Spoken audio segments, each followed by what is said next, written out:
2, and it was never really close. Lombard took advantage early of Eric Schmitz with 4 runs in the first inning and held that lead throughout the game with multiple home runs to add some insurance. But Sheboygan looks to change that around in game 2 with another one of their aces on the mound, and Brad Reinflesch. After the A's fell in game 1, they dropped to 5-6 in the Wisconsin State League, while the Orioles improved to 7-3. So, Marty, would you like to introduce the Orioles lineup? No. All right, I will. Leading off is the center fielder, Will Potter. Batting second is the second baseman, Jonathan Fleek. Batting third, Vince Spadafora. Spadafora's at third. The DH is batting fourth, Ricky Colazzo. Dylan Holmes is batting fifth and playing in right field. Batting sixth and playing shortstop, Jackson Spring. Batting seventh and playing first base, Jake Trainer. Batting eighth is the left fielder, Sean Cody. He finished up that first game, pitched a couple of nice innings. And then batting ninth is the catcher, A.J. Marchetti. Pitching is Kendall Lyons, and we saw him. Yeah. Opened up the Wisconsin State League Classic. Yeah, and you can talk a little bit about him. He was sensational. He went 4 innings with 11 strikeouts, and that was when he struck out those 3, 4, and 5 guys both times they came up. And even though the A's came out with the win in that one, it wasn't easy. It came because of the errors from the catcher Colazzo mostly. And the umpires today for the second game of the doubleheader are Dave Peyton Kelly, now behind home plate, and Dave Eckru on bases, switching spots from game 1. Reinflesch hits Potter, and a leadoff base runner will be on. It's the same thing that happened in the first game. We'll get the leadoff runner on. Just an unusual start for one of the aces in this A's rotation, Brad Reinflesch. Be a real good pitching matchup with Lyons and Reinflesch. See how long Lyons goes. Even when he was going strong, he still just went those 4 innings. Ball popped in the air right side and out of play. The 0-1. Game time temperature, Lucas, is 69 degrees. It's sunny and the wind continue. Well, now it's not blowing anymore. It when I looked up a couple minutes ago, it was blowing heavy to left field again, but now it's just nothing. Really is beautiful out there. Yes. The 0-1 pitch from Reinflesch is just high. Evens the count at 1-1. A whole uniform change for Lombard. They were wearing the black jerseys in game 1 and now transferred over to their gray unis. The 1-1 is poked in the infield, and Neese has a beat on it, and he's got it for the first out.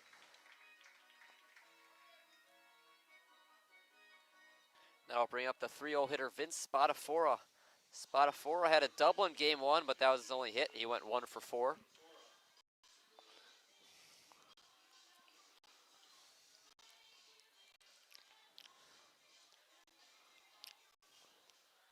One down. Reinflesch picks over at first base. Close play, but not in time.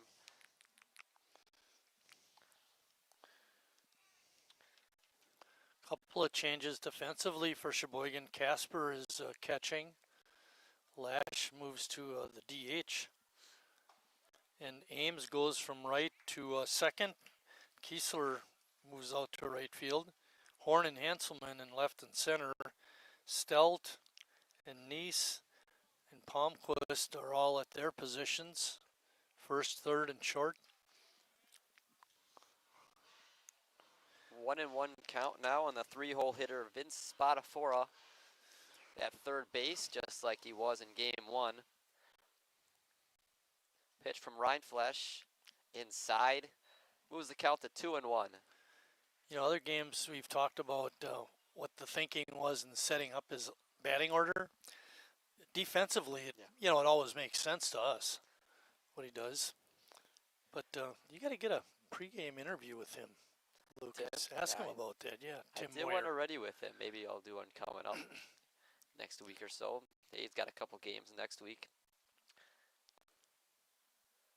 Pitch again inside, moves the count to 3-1 now on Spadafora. Still that runner on first on the hit by pitch. That's Will Potter. And then Flake popped out to Nice at third. Hit foul left side and out of play. Into the stands. Kind of rare. Not a lot of balls reaching too the many. stands. Sean hustling over though. He'll get it though.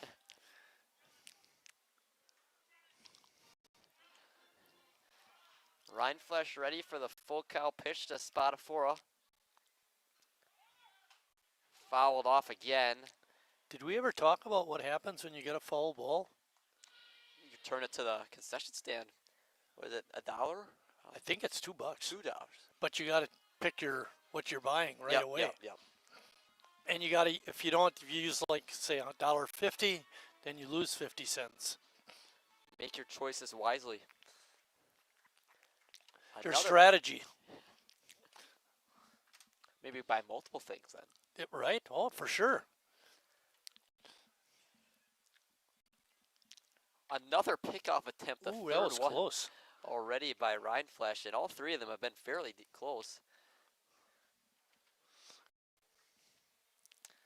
Spadafora still on the full count.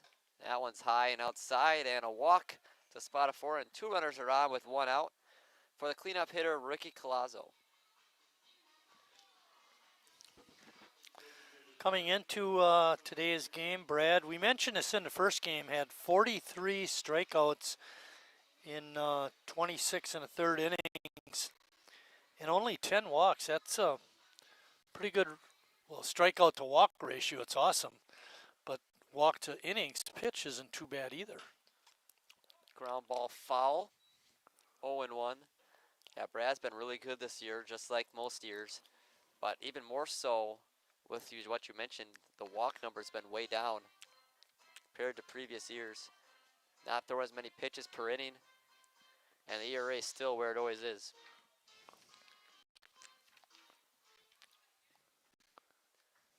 Rhineflesh the 0-1, way inside, and both runners are going to advance easily. This ball gets the backstop. Oh, why does this always happen to us against Lombard?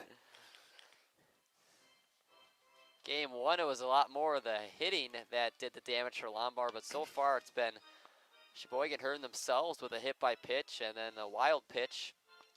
Also a walk. Second and third with 1 out for the cleanup batter of Lombard, Ricky Colazzo. And he smashes that one, the center field. Handsome one back, but playable for him, but a run will score easily on the sac fly. And advancing the third as well is Spadafora, 1-0 Lombard. Peel a tag up at second base. He might have went early. And Sheboygan might want to check on that. I don't know if they get the call, but doesn't hurt to check.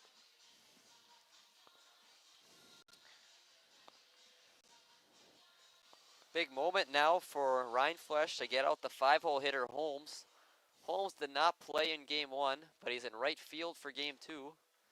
Takes that first pitch just outside, 1-0. Lombard again getting out to an early lead.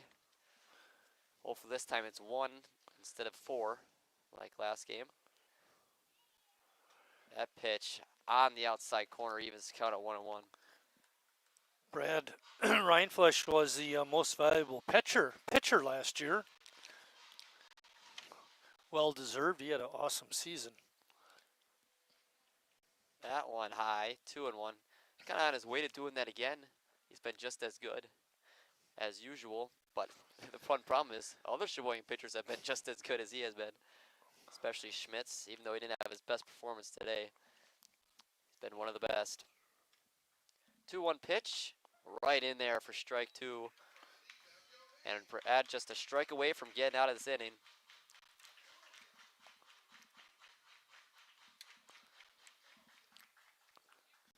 The 2-2 pitch. Swung on and fouled at the plate, and it'll stay 2-2. Be interesting to see what Brad elects to do, because he looked good with the fastball, the pitch before that one, And that breaking pitch was right there too. Yeah, it looked like he was setting up that breaking ball with that fastball earlier. See if he goes back to it on 2-2. Swung on and missed, and Brad does get out of the inning, but Lombard gets one on the sac fly from Collazo, and the A's are coming up in the bottom of the first to look to get back to even.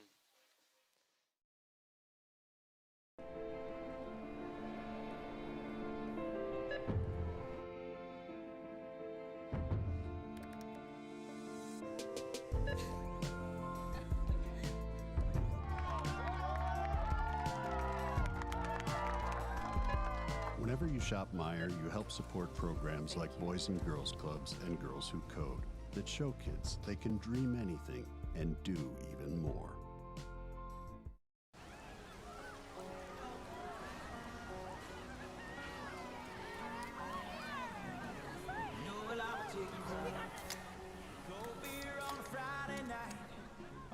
Jeans that fit just right, and the radio.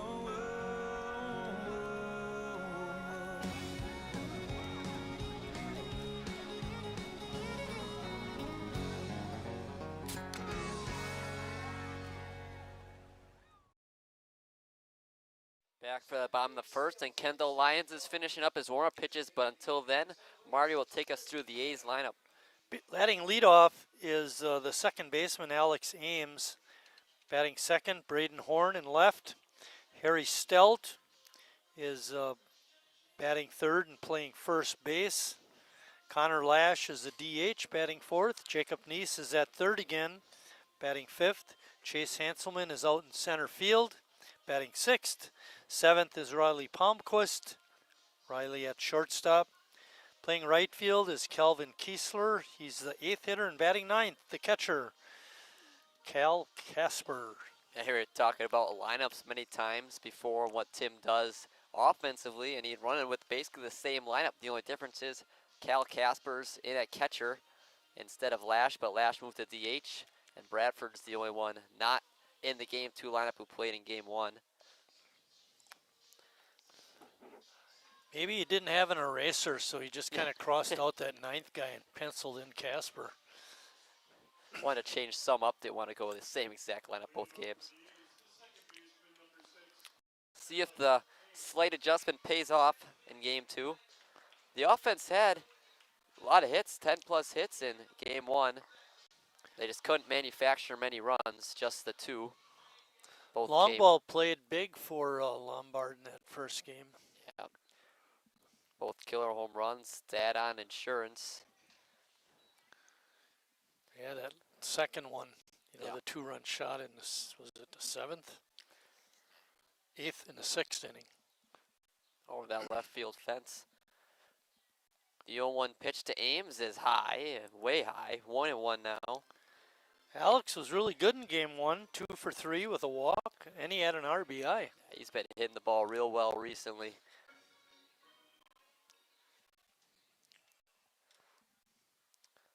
The 1-1 from Lyons. Swung on and missed, and we know Lyons has that strikeout stuff and that swing and miss stuff. He showed that the last time he played Sheboygan. Hopefully it's a bit of a different story in Game 2. But maybe the same result. I don't know if you mentioned it, but we had 4 runs on 2 hits. That's pretty good production. And 8 walks. That helped. I took that sheet from that first game and put it away because we had the sheet for our first game from today, and now I feel like I should have left it out to refer back to it. Oh well. 1-2 pitch now from Lyons to Ames is in there. Called strike 3, and Lyons gets his first on the leadoff batter, Ames. Bring up Braden Horn. Lyons, the guy that really just fills up the strike zone. Tough guy to hit off of. Tough guy to hit hard off of. A lot of small ball with the walks. His first appearance. Swung on and missed by Horn. 0-1. More than 2 hits in game 1 as well, just like Ames. That one swung on and missed. Lions already with 3 swings and misses in the first 2 hitters. The 0-2 pitch from the Lions.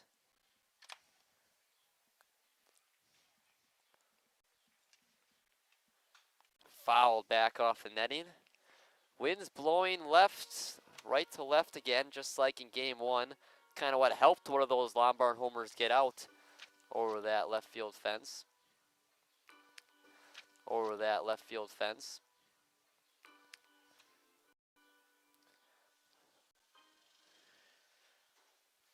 In Sheboygan's 4 runs in that first game, that when Lions pitched, they're calling it a strike.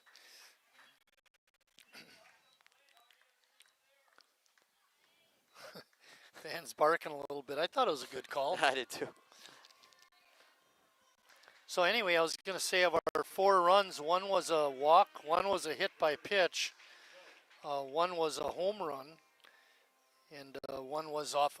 We got a base hit, and the guy came around and scored. So those extra runners via walks and hit by pitches were huge in that first win back on June 13th. 5 whiffs now in the inning by Lions on A's hitters. Stelt swings at that first pitch, which is rare in itself. Didn't come up with anything. The 0-1 is in there. Strike 2. And a quick 0-2 on Harry Stelt. Not a lot of messing around by Lions so far. Well, another quick worker, too. The 0-2 pitch from Lions. And that one's hit in the air to right field, but playable. And diving, and he caught it. Kind of misread it. Maybe the sun made it a little more difficult, but an out nonetheless, and the A's go 3 up, 3 down. Lions makes quick work of them, and Lombard is going to be up for the second inning. That one's on.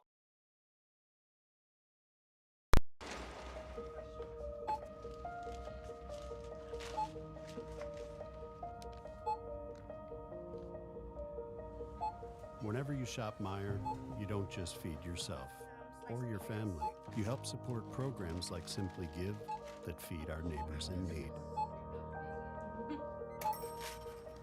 Thank you.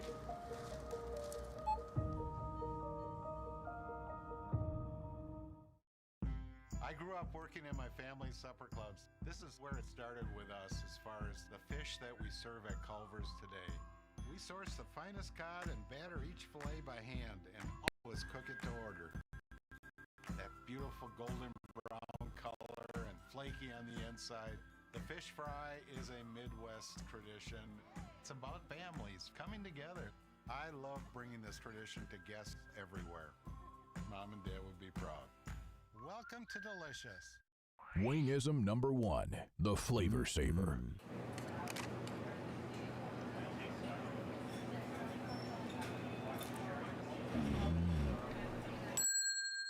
Legend Larry's, the definition of flavor. Wingism number 2, the Joker. Then her dad walked in. Dude, we're done eating. Use a napkin. Serious? Back for the top of the second and leading off for Lombard is the 6-hole hitter Jackson Spring. First pitch is low. 1-0. Jackson didn't see any action in the first game.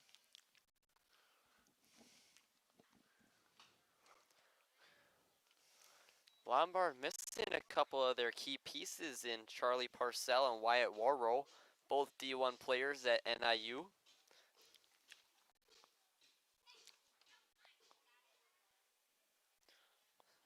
Spring ball hit on the ground, played by Palmquist at short, but no chance to get the speedy Spring, and he'll be on with an infield hit. He was 0 for 3 in that challenge game, but now he's got a hit. He's 1 for 4 against Sheboygan this year. .250. There was no chance Palmquist was ever going to get him out. Even if it was a good throw, Springs still would have been able to beat it out. Now up is Jake Trainer, another guy that didn't see any action in game one. That one lined in a right center field and down for a base hit. And the first two are on for Lombard. Back-to-back hits again. A lot of what we saw in game one making its way into game two. And the weird thing is, it's hard hit balls off of really pitchers who don't see that a lot. Right, yeah, exactly. And same thing that happened to Eric in the first game. Rindfleisch looks in and shows bunt. Bunt is popped up, but past Rindfleisch and another infield hit. Two of them now in the inning for Lombard, and Cody's on. And the bases are loaded on all singles. Let me talk about Cody a little bit. You know, he pitched the last 2 innings of the first game, and now Vukovic has him playing out in left field. And one of the things that I worried about when I was coaching, because my pitchers at Chilton, a lot of them played outfield. And it did happen once where kid pitched in the first game of a doubleheader. He was out in left field, had to make a strong throw and did, and he hurt his arm. Yeah. You know, being a little tight from the pitching part. So yeah, it's tough in that situation. What do you do as a manager? Looks like he's got the players on the bench if he really wanted to go there. That one's popped up on the infield. Harry's got a beat on it, and he'll make the catch for the first out. Huge first out for Brad Rindfleisch. Keep everyone where they are. But like you were saying, you know, at least he's not in the infield. Has to make a throw more often, but even in the outfield, you got to make those strong throws on base hits. But at least he didn't pitch too long. no, that's the other thing. He didn't have to throw a whole lot of pitches. So hopefully his arm is fine. Rindfleisch gets a strike in there on the breaking ball. Gets in head of the count 0-1. On the leadoff batter again, and that's Will Potter. He was hit by a pitch, the very first pitch, his first time up. That one way outside, but Casper keeps in front and evens the count at 1-1. Had a chance to talk to Cal's dad, Hall of Famer Mike Casper, and we were saying, at Lombard, 30 years they've been just class of the league. 25 times they've won the league, including a streak of 19 straight.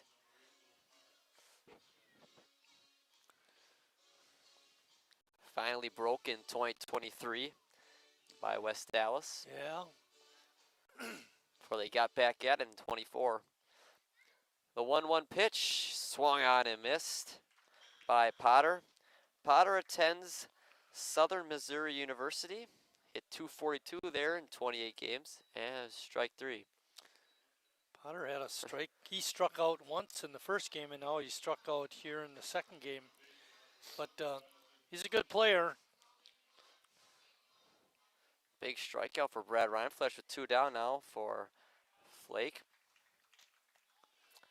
First pitch in there for a strike. It's 0-1. You know, Lucas, when you look down there at home plate, can you see the plate? No.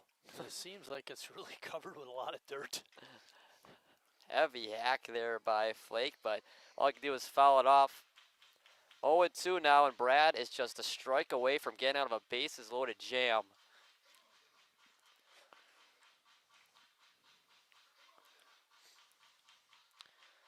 Flake popped out to Jacob Neese just the last inning. The 0-2 pitch from Rindfleisch. Hit in the air, center field. Hanselman coming on. It's going to drop in front of him. Throw in. It was not going to be a time as it's dropped by Casper and 2-run score. I don't think Trainer thought that throw was going to be that close to him. But Casper wasn't able to come up with it. And Lombard extends their lead to 3-0.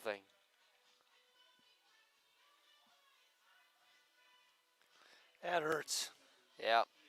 2 strike, 0-2 count even. And it looked like the inning was so close to being over, but Huge hit by the 2-hole hitter. Keep it alive. Yeah, like they did in game one, they're opening up a nice lead early in the game. Makes it so tough to come back, like you've said before in those 7-inning games, how important it is to get the lead early. The 1-0 pitch is outside, and Spataforo worked that long at bat and turned it into a walk his first time up. Takes the first 2 outside.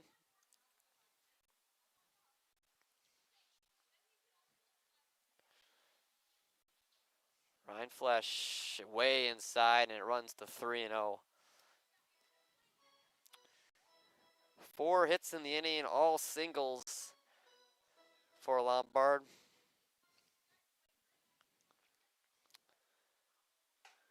Takes it high, and the bases are loaded once again.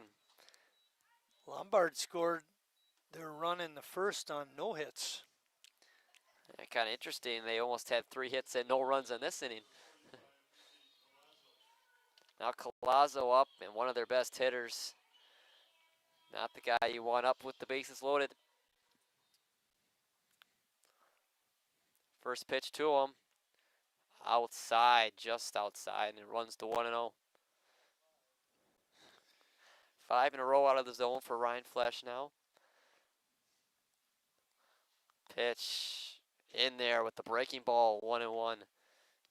And you've said a lot of times when you're throwing balls and then you go to the breaking ball. Just shows what kind of confidence he has in it.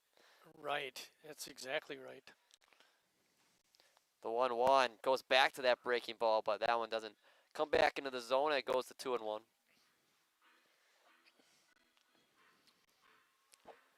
Collazo had the sac fly his first time up that brought in that 1 run.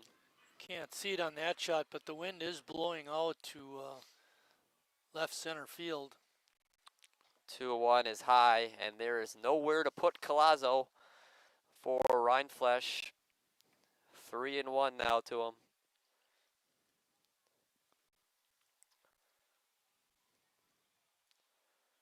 The 3-1 pitch is taken inside, and Collazo brings home another run, this time on a walk. 2 RBIs without the benefit of a hit for Collazo today. And Yeah, it's we're getting in the danger zone again. back to 4-0. And that brings out Tim Moyer to have a chat with Ryan Flesh. I think he's in just as much shock as we are these past It 2 was games. really tough when Fleck got that 2-out, 2-strike hit to bring home 2 runs. Ryan Flesh had just retired the last 2 after giving up 3 singles in a row. Thought he had a chance to get out of that inning, like you mentioned. Fleck got that base hit, and then the next 2 have drawn a walk. And the last walk by Collazo brought in a run. Brings the 9th man to hit the inning, Dylan Holmes. Holmes struck out swinging his first time up that ended the first inning. Hopefully it ends the second as well. Pitch in there on the outside corner for Ryan Flesh. It's 0-1. 4 hits already for Lombard, all of them in this inning. And they're up 4-0. Bases are still loaded. The pitch swung on and missed by Holmes, and it's 0-2 now. Come on, Brad. Another chance to get out of this inning for Ryan Flesh. Looks in for the 0-2 pitch. Just missed outside, 1-2. Spring on deck. He had the single that started off this inning long ago. The 1-2 pitch from Ryan Flesh. Called strike 3, and the A's get out of it, but not before the Lombard strikes for 3 more. And it's now 4-0 Orioles as we head to the bottom of the second inning.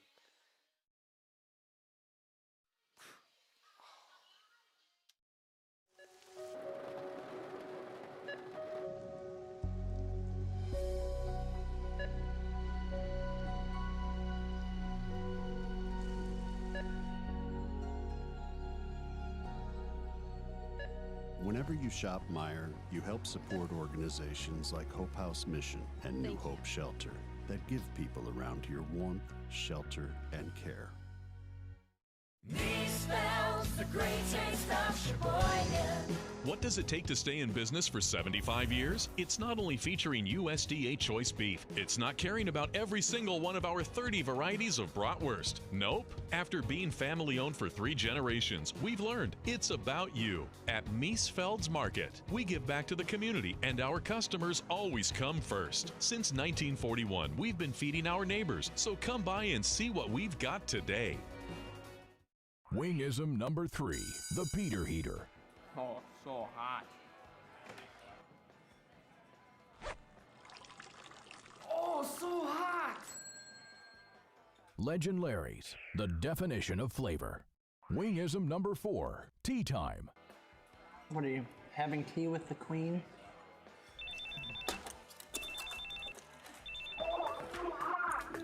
Hello. Nice. Legend Larry's, the definition of flavor.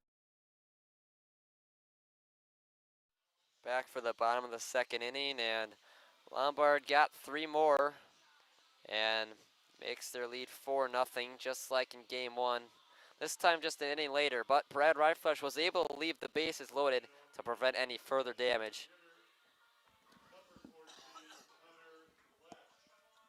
Leading off the second for the A's is Connor Lash, and then Jacob Neese and Chase Hanselman are the 3-2 up. Lash up the middle, but fielded by the shortstop, and over the first in time to retire Lash for the first out. That was Jackson Spring at shortstop this game. He looked pretty good out there. Yeah. The 6-hole hitter playing the 6th position on defense. Brings up Jacob Neese. Neese had a base hit in game 1, 1 for 4. First pitch is high, 1-0. Lions has retired the first 4 A's. Here he hit the ball hard, but it was right at the right fielder. That one's fouled back. 1-1 now to Neese. A's need a couple runs just to get back in this game, get some momentum for Brad Riflesh on the mound.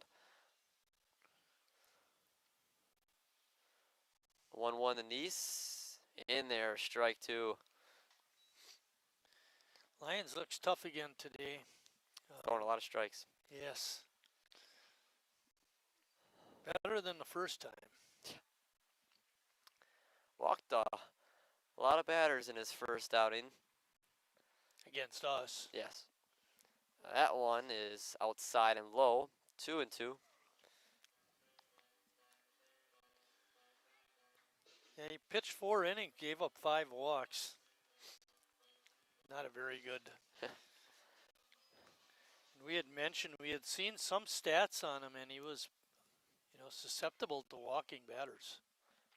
2-2 pitch to Neese, inside again, 3-2. Full count with 1 down for the A's 5-hole hitter Jacob Neese. Looking to be the first batter to reach early on in this game. The pitch from Lions is spiked in the dirt, and Neese will walk. Team leader in walks extends that lead, now 17 of them on the year. Brings up Chase Hanselman. Hanselman was the one who got thrown out at home in game 1, but he did have 2 hits, both of them singles. Quite a perfect throw from Reinke and left. One of the things that makes Lombard as good as they are is their defense. Yeah, it's been spectacular so far. Pitch outside, and 1-0 on Hanselman. And Lions losing a bit of that strike command we saw early on in that first inning and the second. In the challenge game, they committed 1 error. In the first game today, they committed no errors. That one swung on and missed by Hanselman. The A's aren't done with Lombard either after today's game. They play another doubleheader against them tomorrow. Both of them here at Wildwood Park to finish off their state league season against season. Lombard. Yeah. By the way, that doubleheader starts at 1 o'clock. Yep. Today, an unusual start at 4 o'clock for a doubleheader. That one swung on and missed by Hanselman, and it's 1-2 now. You know, one thing we didn't talk about was the 50-50. Yeah, forgot about that. Gave away $142 in that first game, 50-50. That was a good effort by Scott Stengel getting those tickets sold. The goal is always 100. It'll be more of a challenge this game. See if he can still keep it over the 100 mark. The 1-2 pitch from Lyons swung on and missed by Hanselman, and the third strikeout already for Kendall Lyons. That was a pretty fast fastball. Yeah. He'd got Hanselman chasing his first 2 swings and then powered up with a fastball right down the middle to get him swinging. Brings up Riley Palmquist.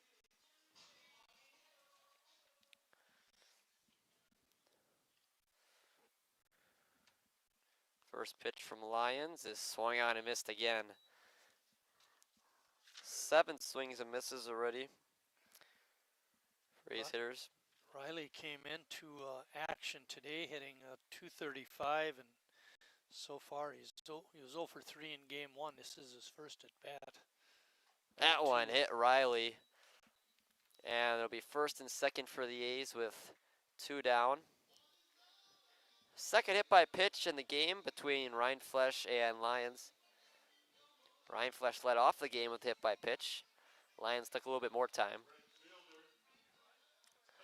Brings up Calvin Kiesler, who had a great game 1 with 2 hits and a walk, was not retired. Looking to get another hit here. Takes strike 1 on the outside corner.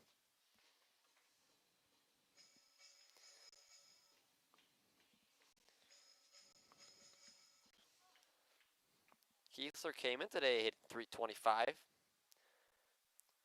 Pitch is low, and advancing to third is Neese without a throw.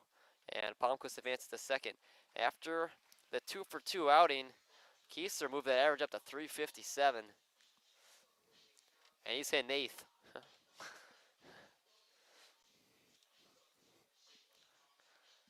2 runners in scoring position with 2 outs for Calvin Kiesler, yet to be retired today. He's got a 1-1 count, 2 down. Kiesler hits it foul right side. Calvin had a good rip at that one. Yeah, looks to straight it out just a tad, get it in play.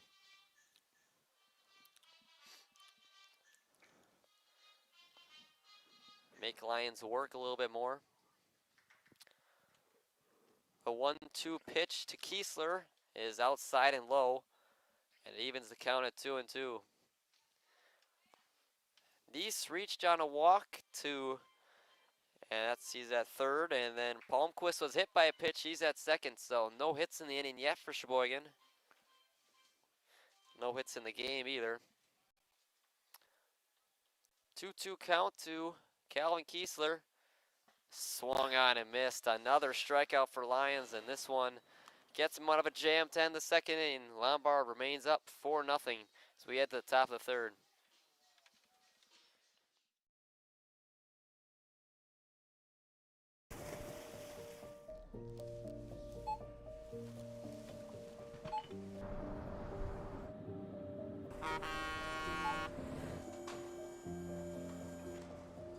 Whenever you shop Meijer, you shop for more than yourself.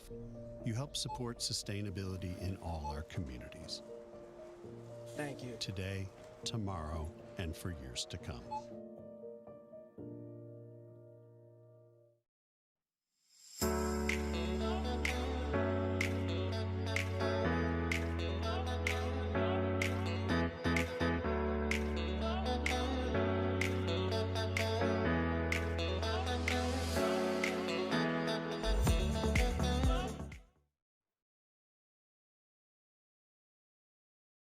Back for the top of the third inning. Brad Reinflesch looking for a cleaner third inning than the previous two, as Lombard's up 4-0 on Sheboygan early on. And he'll face the 6, 7, and 8 hitters, the same hitters who led off the second inning, Spring, Trainer, and Cody. Sheboygan has a busy next week, starting off with that doubleheader tomorrow. Then they play West Dallas on Tuesday and Appleton on Wednesday here in Sheboygan. And then they have a bunch of days off in a row before they head into that first full week of July. And you never know if one of those days off could it be the Green Bay game that needs to be made up. Right, yeah, we haven't heard anything about that game.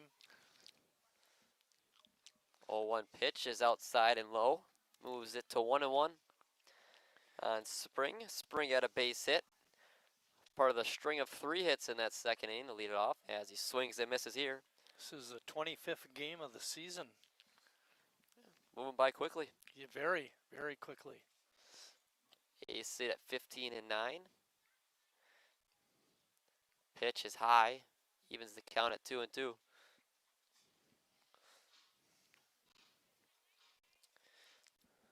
Spring at shortstop today. Made a nice play earlier in the game. The 2-2 pitch is hit foul right side.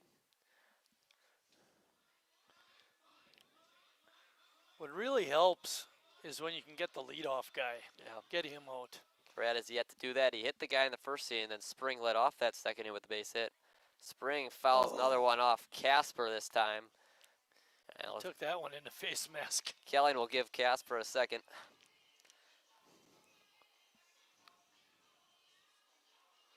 Looks to be okay. Spring checking on him. I think one of the first games we did, I had a chance to talk with Peyton Kelling, and he was telling me that he had umpired a lot last year here, made a lot of money. And I'm just thinking, you know, every other game we see him here, I'm just wondering, he won't have to work during the winter. He's got it all paid off this summer. The 2-2 pitch, breaking ball in there, called strike 3 on Spring. And there's that leadoff batter gone. Brings up Jake Trainer, the first baseman.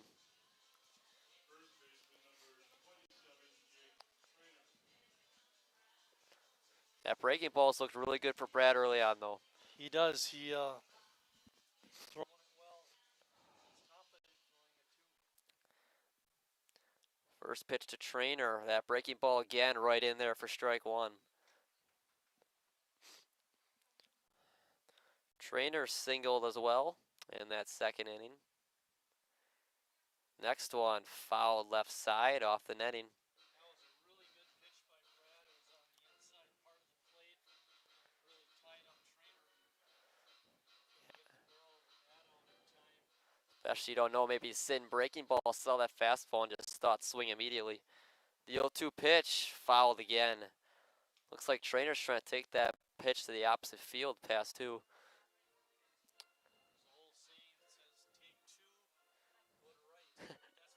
Yeah. The 0-2 pitch, and he hits that one in the right center field, down in the gap. And he will not try for 2. Trainer will stick with a single. That one he pulled.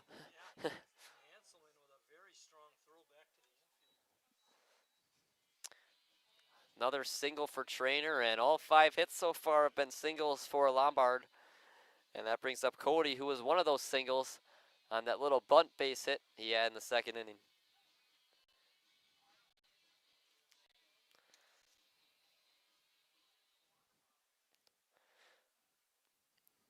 Reinflesch ready for the 0-0 pitch is in there for strike 1. I don't know if Cody, after pitching game 1, will be as good in left as Reinke was.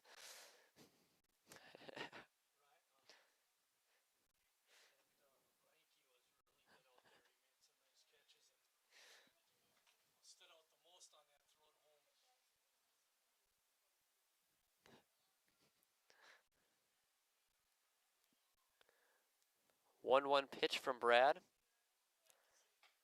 In there again for Reinflesch, 1-2. Didn't really see Cody swing the bat in that first at bat, just the bunt.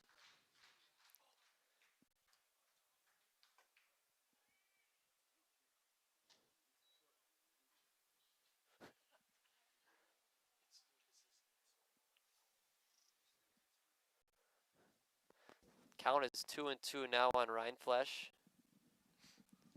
Pitch just outside.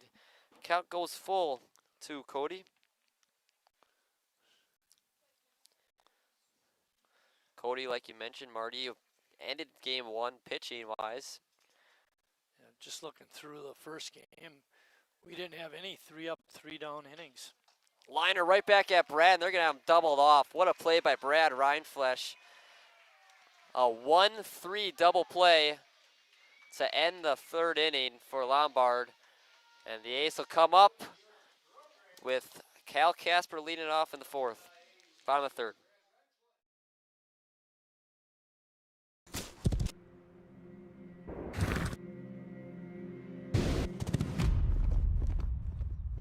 Let me tell you a story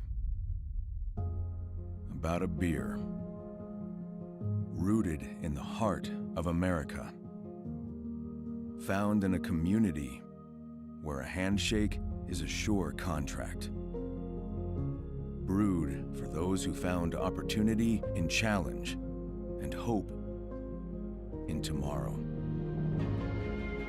raised by generations, willing to sip, share, risk, remember. This is a story bigger than beer. This is the story of the American spirit.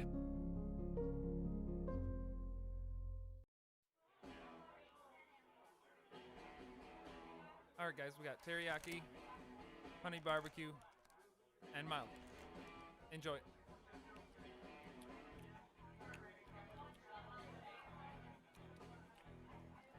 All right, DOA wings, hottest on the menu. You got a problem?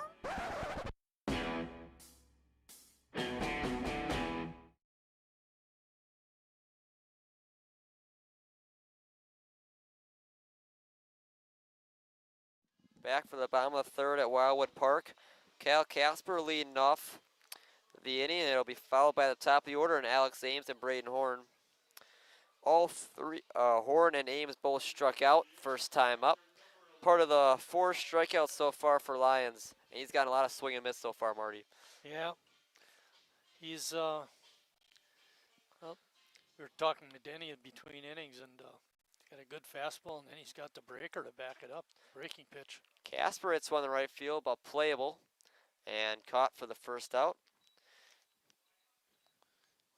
I'll bring up the top of the order and Alex Ames.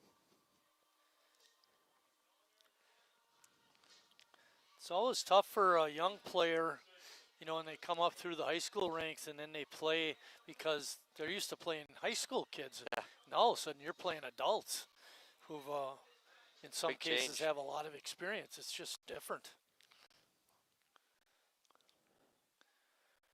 Lions ready for the first pitch to Ames.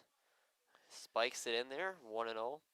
And it isn't unusual, you know, if Cal can hang in there and keep playing, he'll get better. Yeah, it's even, He's got the tools. it's not even just the adults, even just facing college guys who could be 4 years older than him. Yeah, exactly.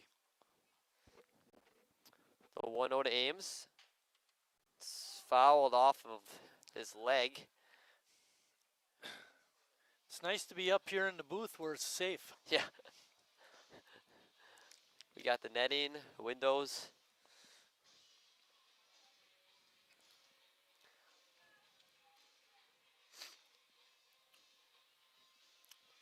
Ames takes a second, looks to be okay, and gets back in the box with a 1-1 count and 1 down.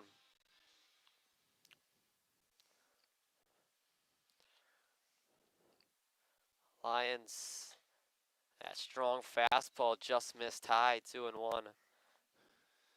He's got really If you'd good have called velocity. that a strike, would you have thought it was a strike? I would have complained, but I wouldn't have argued. Thought it was pretty close to take. 2-1. Ames pops it up.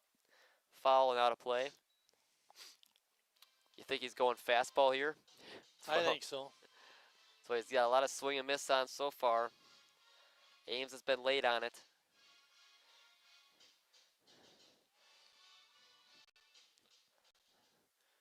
Lions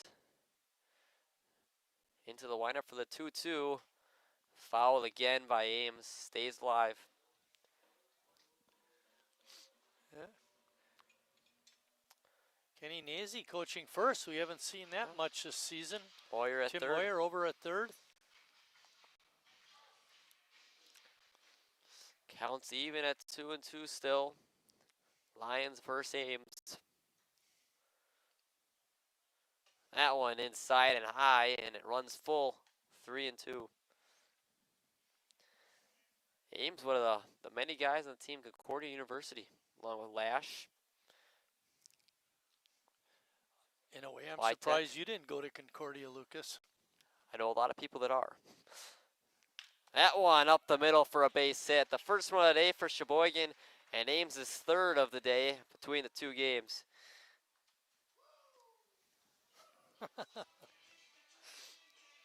13 people from my class going to Concordia. 50 Yes. people in the class. If you go to Concordia, it's just like going to high Yeah. school again. I know, that's what I think. That's what everyone who didn't go to Concordia said about those people. Oh. Horn up now.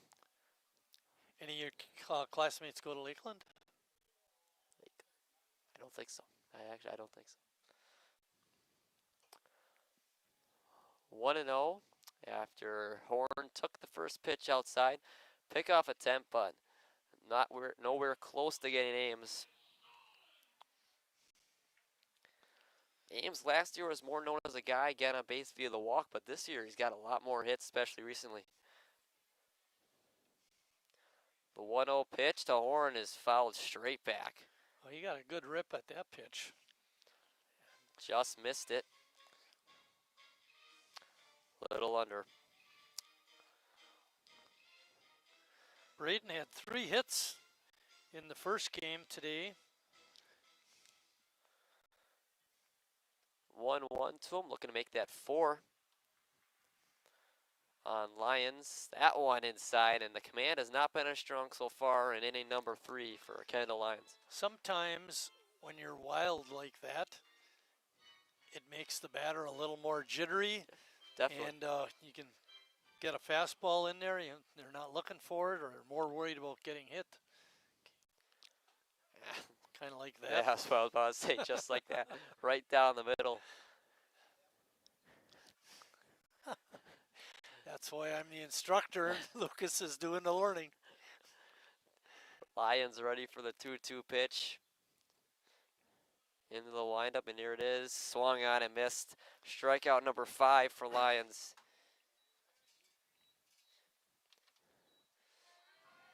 Brings up Harry Stelt. Horn had a couple good swings on him, but eventually lost the battle to that fastball, like a lot of A's have so far today. Yeah, second strikeout for Braden in the ball game. Harry had that weird fly out to right field. His last time up, gave the right fielder Holmes a little bit of trouble. Ended up kind of diving for it, even though it was right in front of him. Took that first pitch outside. 1-0. Pitch to Steltz in there for a strike.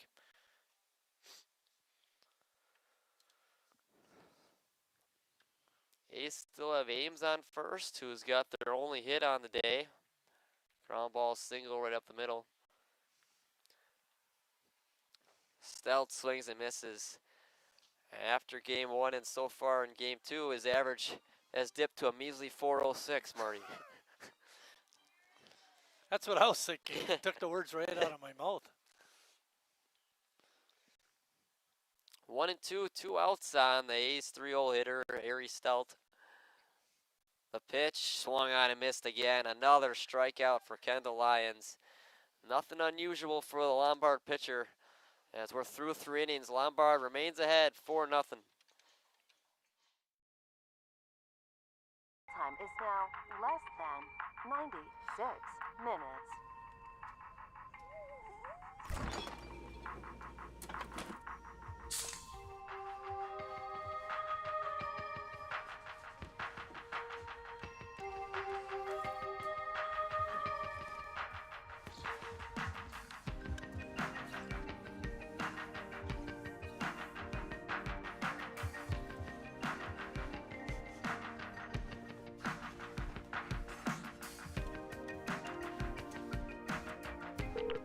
We thank you for your patience.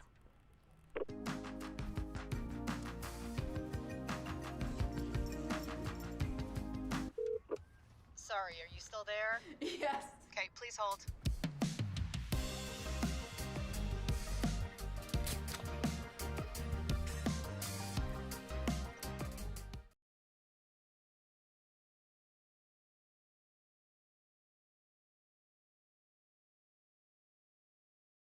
Back for the top of the 4th inning. Lombard remains ahead 4-0, and it'll be 9-1-2 for Lombard. Marchetti, who popped out to first, and followed by Potter and Flock.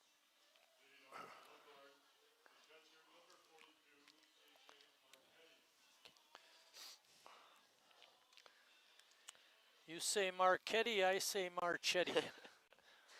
Potato, potato. Yep, exactly. First pitch in there from Rhineflesh. Rhineflesh, a much cleaner 3rd inning, while that had to do with double play right at him, but it's kind of like a 1-2-3 without being a 1-2-3.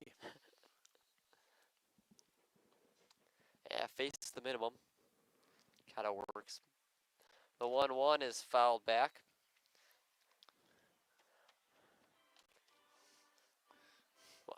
Get out of baseball. Oh. Marchetti, foul, popped out the first his first time up, and he's behind the plate today. That one, swing and a miss, and Rhineflesh gets his 4th strikeout of the day, 5th strikeout of the day. He's wearing his Jackie Robinson jersey, Marchetti. So is Number Rhineflesh. 42. 42 versus 42.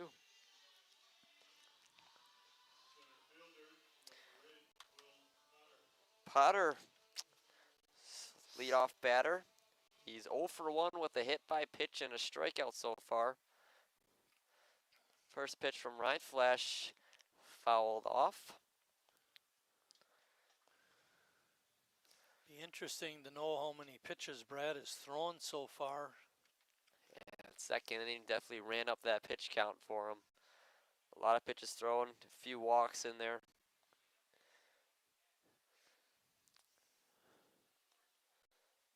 One and one now on Potter, and that one hit him again. 2nd time Potter's been hit so far today, and his 2nd time on. Brad has walked 3, and now, like you mentioned, has hit 2. A lot of extra base runners. Still no extra base hits so far in the game for either side. All singles. 6 hits between the two of them. Brad does have 5 strikeouts. Compared to the 6 from Lions. Say it again. 72 pitches. That one in there. Is that right? 72? 43 strikes. Just went up to 73. 44. That one up high. 1-1.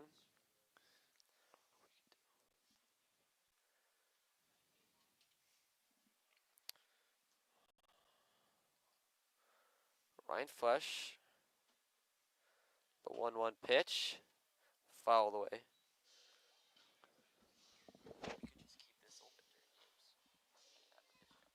Oh.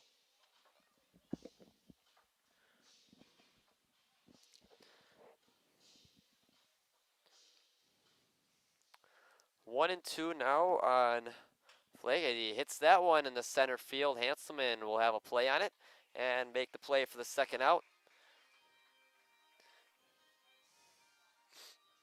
I'll bring up Spadafora, who's been walked his first 2 times up in the 1st and 2nd inning.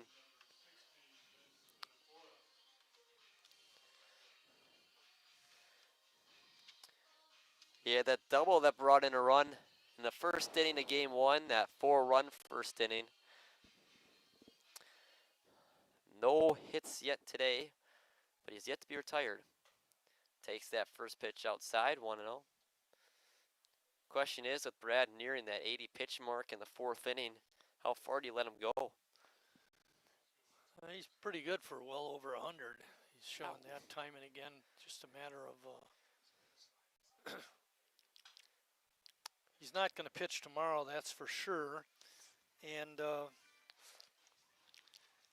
after the game tomorrow, he probably wouldn't pitch against West Dallas or Appleton.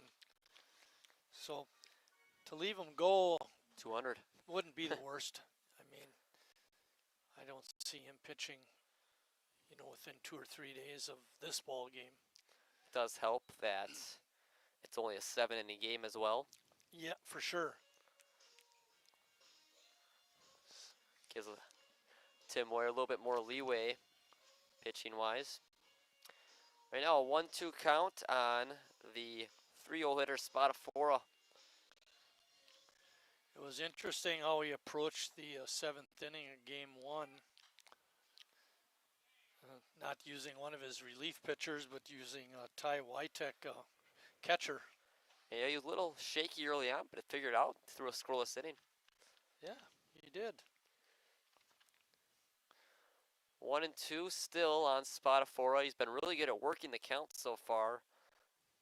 Seen a lot of pitches his first 2 at-bats.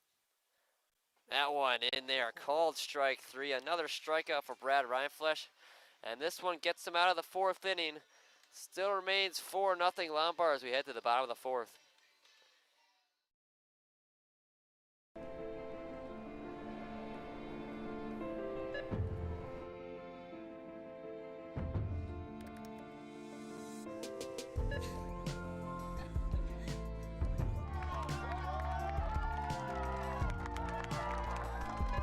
Whenever you shop Meijer, you help support programs like Boys and Girls Clubs and Girls Who Code that show kids they can dream anything and do even more.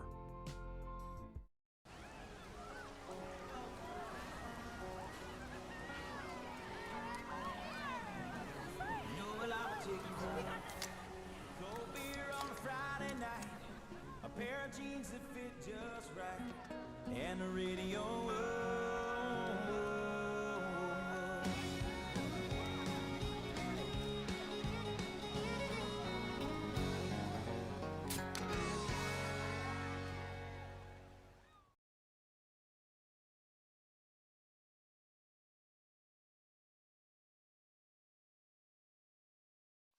Back for the bottom of the 4th at Wildwood Park, and it's still 4-0. It's been that way since the 2nd inning. But the A's got the middle of the order, 4, 5, and 6. Lash, Neese, and Hanselman. What hurts is we only have 1 hit against this guy again. See how far he goes. He went 4 innings his last time out, threw a lot more pitches. Did have the 5 walks. See if he goes all 7 this time if the A's can't figure him out. Lash did have a home run the last time these two played. He went 2 for 3 in that State League Challenge game with the homer. See if we can replicate that here. Game 2 of this doubleheader.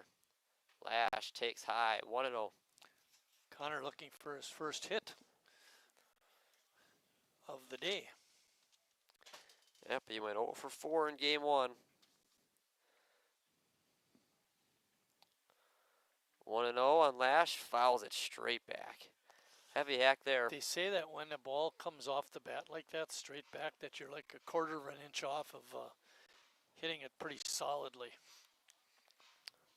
Yeah, Lash just a little under that fastball, like Marty was mentioning.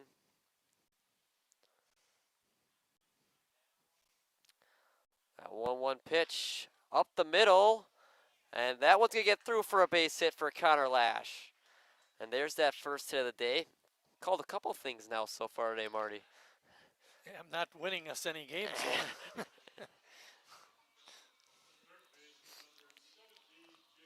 Not the hardest hit ball Lash has had in his career, but a hit nonetheless.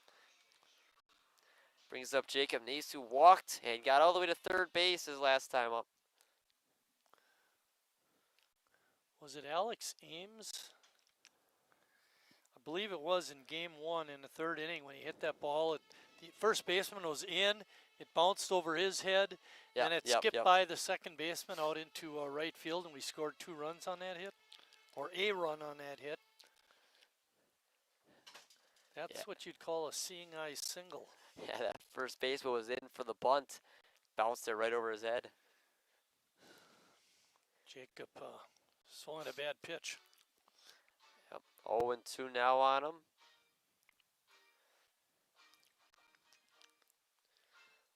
Lions with the 6 strikeouts. Ready for the 0-2 pitch to Jacob Neese. That one hit in the air, but out of play and foul into the parking lot. I was wondering if he might, try to throw something off the plate, get Jacob to go fishing, but he came right after him. And he's done that a lot so far, coming right after these A's hitters. See if he goes away this time. The 0-2 pitch, and he does go away, but Jacob doesn't chase, and it goes to 1-2. Now with the breaking ball, though, stuck with the fastball on that 0-2 pitch.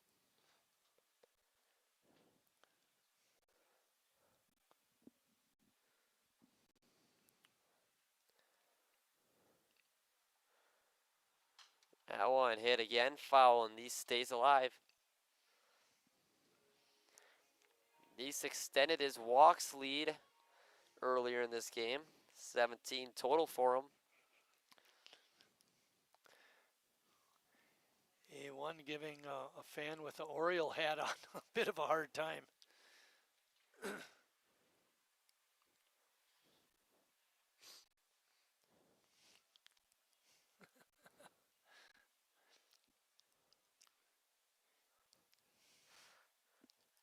Lions ready for the 1-2 pitch to Jacob Neese.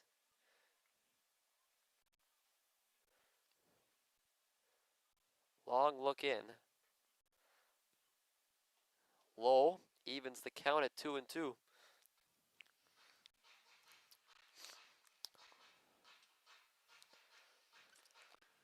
Talking about early in the game, very pretty night here at Wildwood. It is beautiful. The bottom of the 4th inning. Lombard up 4-0. Neese hits that one to right field, but the right fielder Holmes has a play on it for the first out. Jacob squared up on that ball nicely and hung in there with the 0-2 count.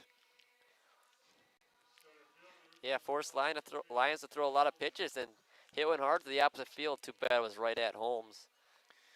Hanselman had a really tough at bat in the 2nd inning. It just seemed like Lions had his number. Forced him to chase some pitches, something we don't see Chase do a whole lot. Pitch, swung on and missed again. You're right, he's had his number so far. Hanselman did have that great game 1. 2 hits.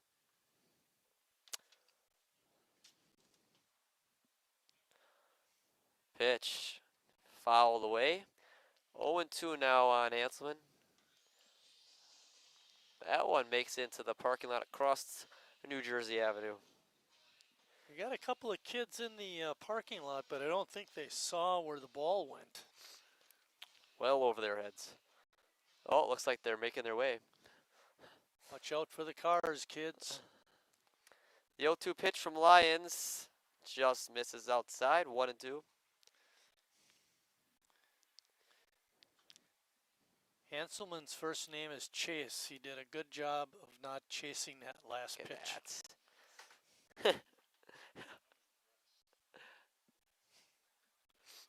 We got him smiling at the other end of the press box. Hanselman hits one on the ground to third base. The only play will be to first and beats Hanselman, but on the play, Lash advances to second.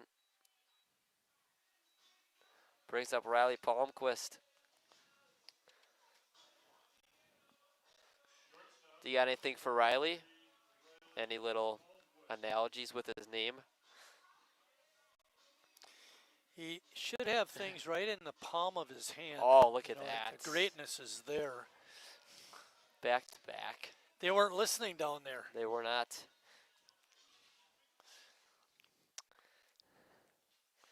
Back to Riley Palmquist as the first pitch spiked in the dirt by Lyons.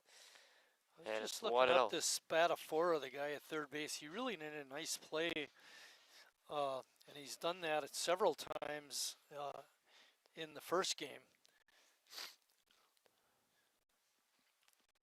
The 1-0 pitch to Palmquist is fouled back. And it goes back to the point we made earlier. The defense is very solid for Lombard. Very rarely does a team make an error. Team average of nearly 300 as well, so both sides of the ball. And we've seen a lot of that so far. Palmquist swings and misses. 1-1. Team Ray a little when we saw them last time. Up over 4. 1-1 pitch. Check swinging and held by Palmquist, takes it outside 2-1. It's really nice that Riley's able to play. You know, he started off really hot last season, and then he was injured and missed the rest of the campaign. You know, this year he's been able to keep playing. He hasn't gotten injured, which is really nice. Yep. Nice to stay healthy.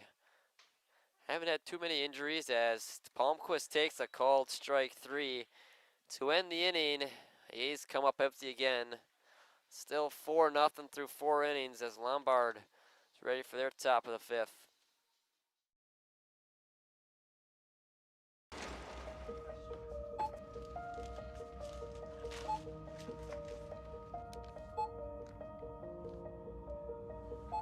Whenever you shop Meijer, you don't just feed yourself or your family. You help support programs like Simply Give that feed our neighbors in need. Thank you.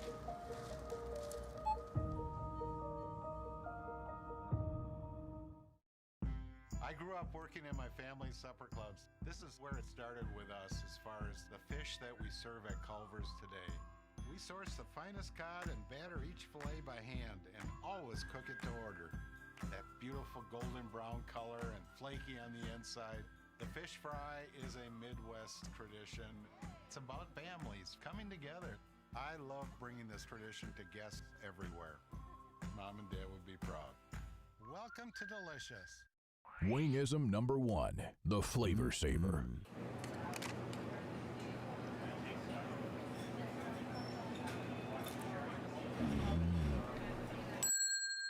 Legend Larry's, the definition of flavor. Wingism number 2, the Joker. Then her dad walked in. Dude, we're done eating. Use a napkin. You serious? Yeah. Are you serious? Yeah, I'm serious. Why so serious? Legend Larry's, the definition of flavor. Here for the top of the 5th inning. And it's been all Orioles so far. And they'll send up their 4, 5, and 6 hitters leading off with Ricky Collazo as he smashes that one to right field. Send it back, and it's off the wall. And Collazo will be in at second base with a double. Welcome to the 5th inning, Brad Reinflesh. Yeah.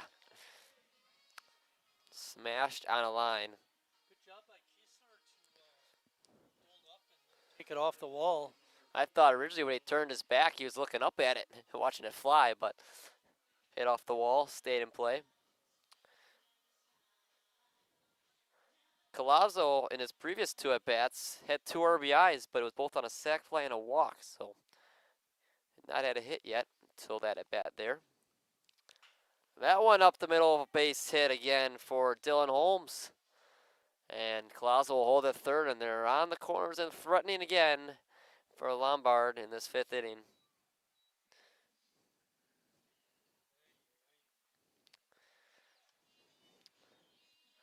Yep. When you shut them down for 2 innings, all of a sudden.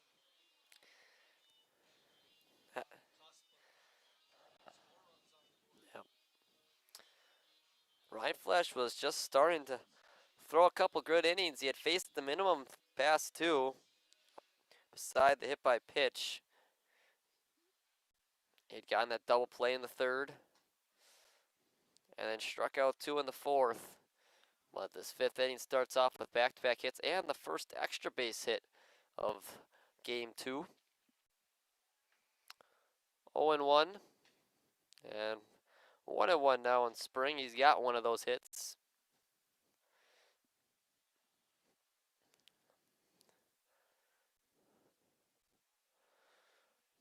Still 4-0. Brad looking to keep it that way. Pitch is up there. 2-1. Just 2 hits so far for Sheboygan. Both singles on ground balls up the middle by Ames and Lash, compared to the 7 hits for Lombard. That one just missed, and it's 3-1, and Brad's in danger of loading the bases.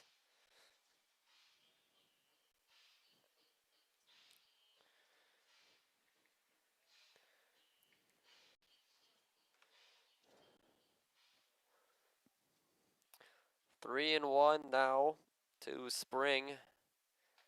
Takes strike 2. Whenever he's been down in a count, he likes to go to that breaking ball day.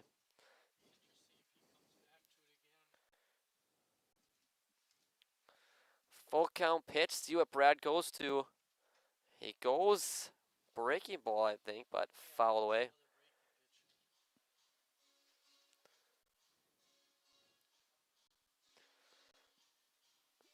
Full count, no one out, and runners on the corners. Collazo at 3rd and Holmes at 1st. Still 4-0 Orioles this 5th inning. The pitch swung on and missed. A big strikeout for Brad Reinflesh. Number 7.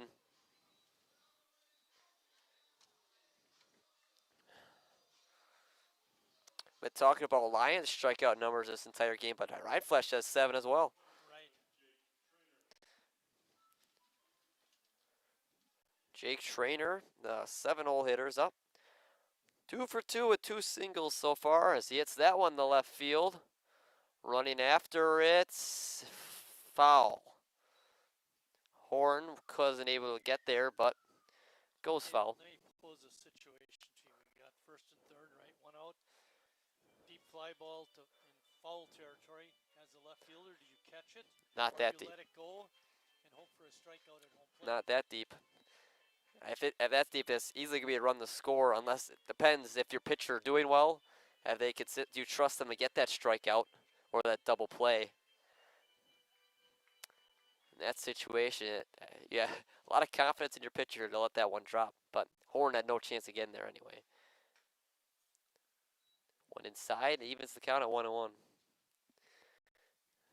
91 pitches in this 5th inning for Brad Reinflesh. We've seen him go well over 100, well over 170 times as Trainer hits that one in the left field. Will be down for a base hit. And another run's going to score for Lombard, make it 5-0. And the 3rd hit of the day for Trainer. Yeah, good piece of hitting, taking it to left field the way he did and just looping it in there. A hitting clinic by the Orioles in these 2 games today. Much different team than what we saw the first time they came to Wildwood. Shows why they've been so dominant for so long. It hits for them. Reinflesh, first pitch outside. Batter Sean Cody, he had that line out double play that ended the 3rd right at Brad. Could use a repeat. Definitely could. Next pitch is high, 2-0.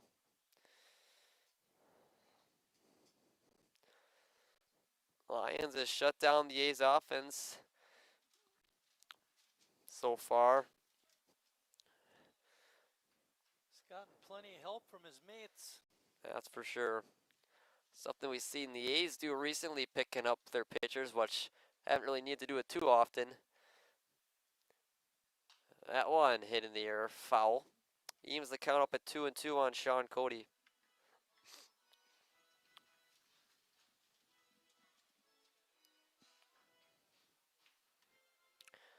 Cody does also have that bunt base hit right past Brad. Part of the string of 3 hits in that second inning. Swung on and missed, and that's another strikeout for Rindfleisch. Number 8. Brings up the 9-hole hitter, A.J.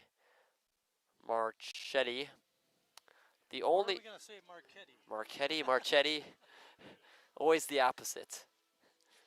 The only man not to reach base for Lombard today is the catcher.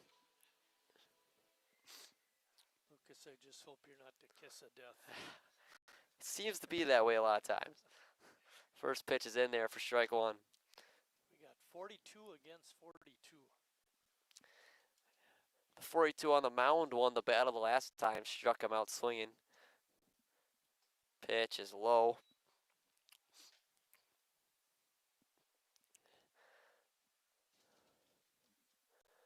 That was pitch number 100 for Brad on that one.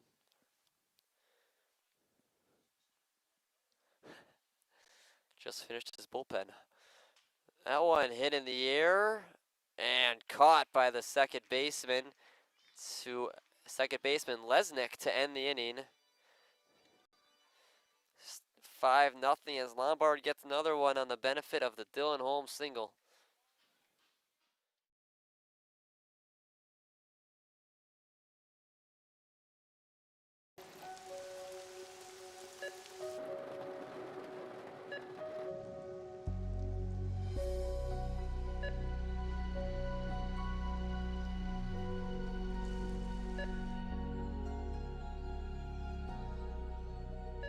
Whenever you shop Meijer, you help support organizations like Hope House Mission and New Hope Shelter that give people around here warmth, shelter, and care. Me spells the great taste of Sheboygan. What does it take to stay in business for 75 years? It's not only featuring USDA choice beef, it's not caring about every single one of our 30 varieties of bratwurst. Nope. After being family owned for 3 generations, we've learned it's about you. At Miesfeld's Market, we give back to the community and our customers always come first. Since 1941, we've been feeding our neighbors, so come by and see what we've got today. Wingism number 3, the Peter Heater. Oh, so hot. Oh, so hot! Legend Larry's, the definition of flavor. Wingism number 4, tea time. What are you, having tea with the queen?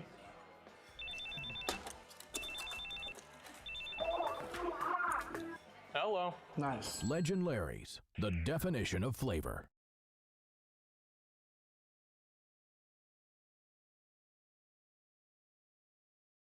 Back for the bottom of the 5th at Wildwood Park, and it's the 8, 9, and 1 hitters for Sheboygan. Kiesler, Casper, and we're thinking Lesnick because we didn't see Ames at second base.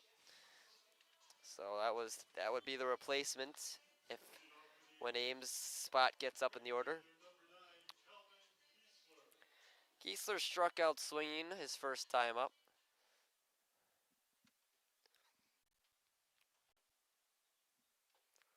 First pitch outside to Kiesler. It's 1-0. Lyons remains out on the mound for Lombard. And unless something drastic happens, more likely he's going to be out there for all 7. Next pitch in there. 1-1.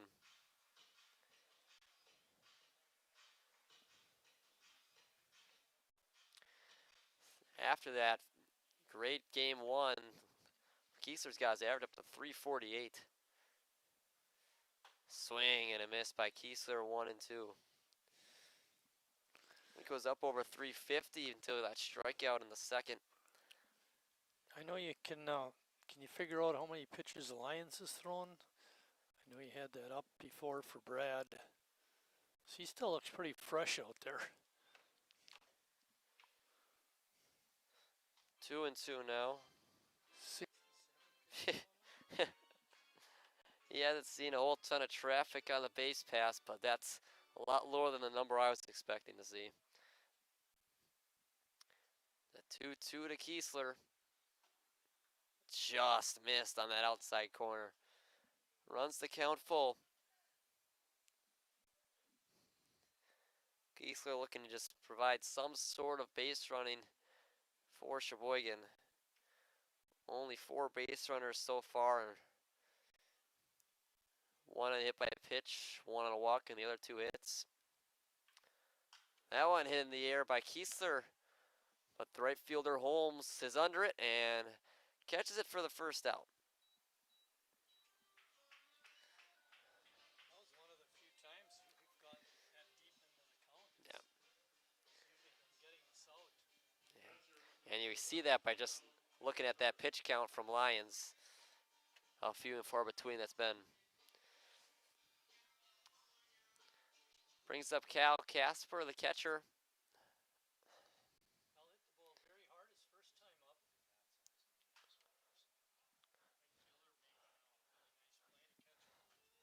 Fouls that one off into the Lombard bullpen.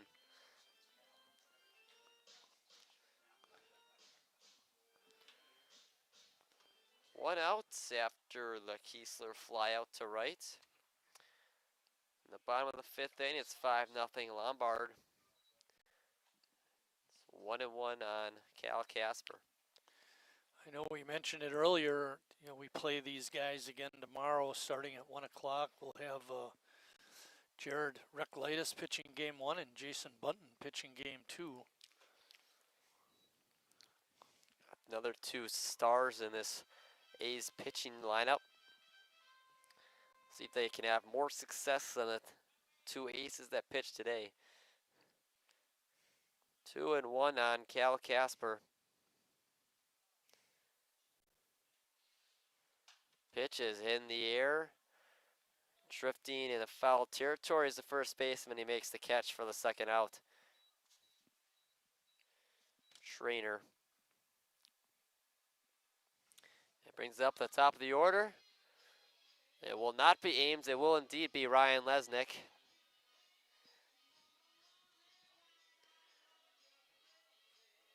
Ames was one of the few A's to really have a good day in both games. He had a hit in game 2 and had the 2 in game 1.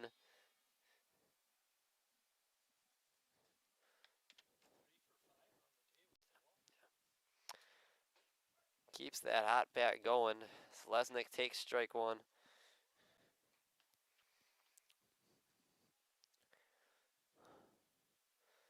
Looking for a little bit of a 2-out rally from the top of the order for Sheboygan. Lesnick takes the next one low. Strikeout numbers have gone a little bit down for Lions the past 2 innings. It's not that he's throwing any less hard. A's have, I guess, hit him a little better, but without much success.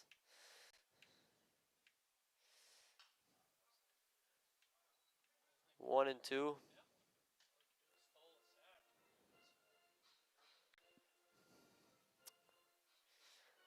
Lesnick filling in for Ames at second base. Caught the pop-up to end the Lombard side of the 5th.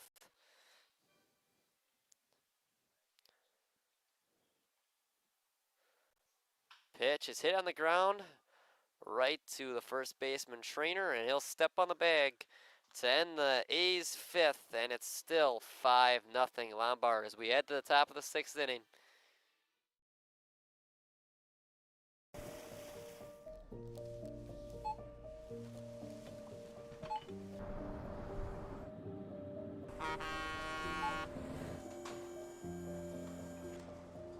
Whenever you shop Meijer, you shop for more than yourself. You help support sustainability in all our communities. Thank you. Today, tomorrow, and for years to come.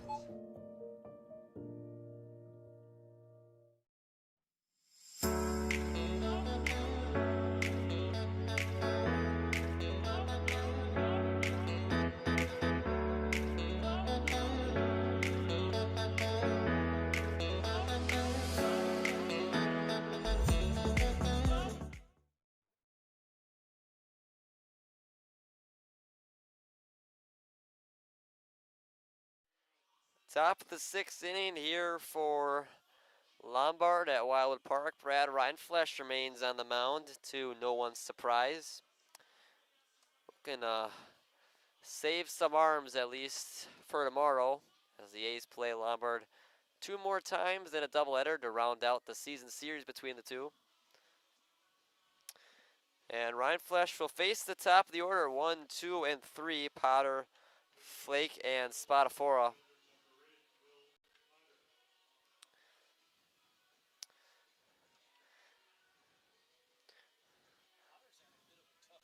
Yeah. Yeah, 2 hit by pitches and a strikeout for Potter so far. That one way outside into the backstop, 1-0.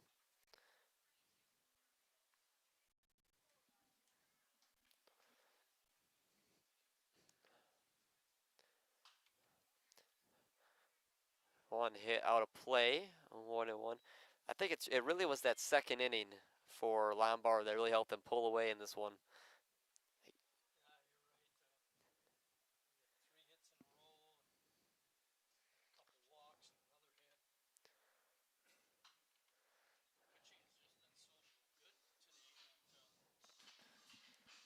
Can't hardly allow him to score any runs. Even 1 run would be enough at this point for Lombard. They did get those 3 in the second.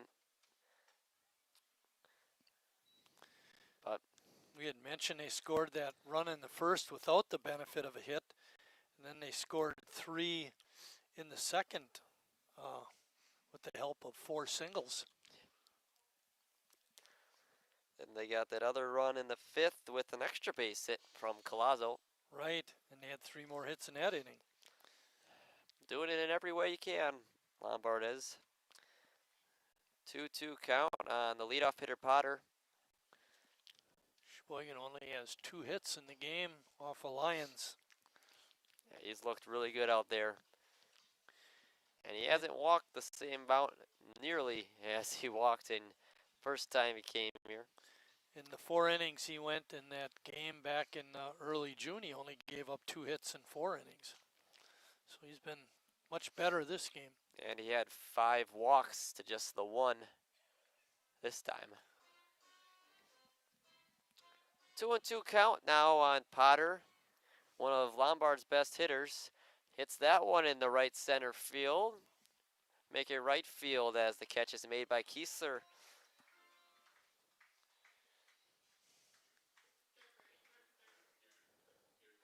Brings up Flake.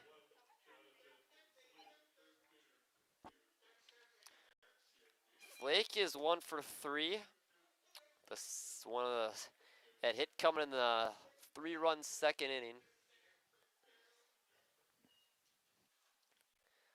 Pitch in there, strike 1. That breaking ball still looked really good so far. He had the batter backing out. Blake wanted nothing to do with that pitch from Brad.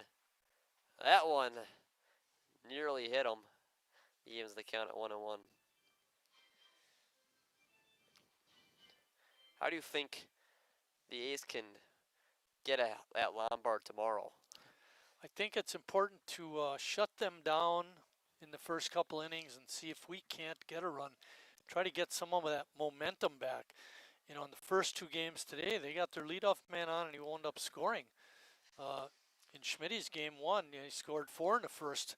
At least we had a chance when they only scored the 1 run, but that second inning was a killer with scoring 3 more. Yeah, the A's have yet to hit with the game tied so far today. It's been all Lombard in both games. Got 4 runs in that first inning of game 1, and they got the 1 game 2, but they scored 3 in the second. It's tough for an offense to play behind. Sometimes try to do too much. Try to get it all back with 1 swing. It's just not possible. Spadafora comes up 0 for 1 with 2 walks.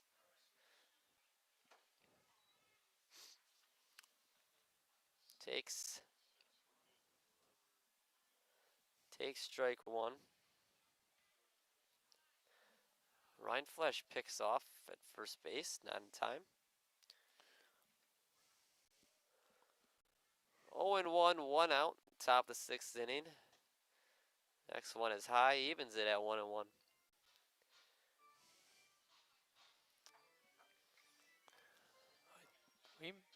Bill, do we have a runner at first? Is that Vasquez? Yeah, that's him. Jonathan Vasquez is running at first. Lucas. Jordan Vasquez is the pinch runner at first base for Lombard. As the count moves to 1-2 on Spadafora.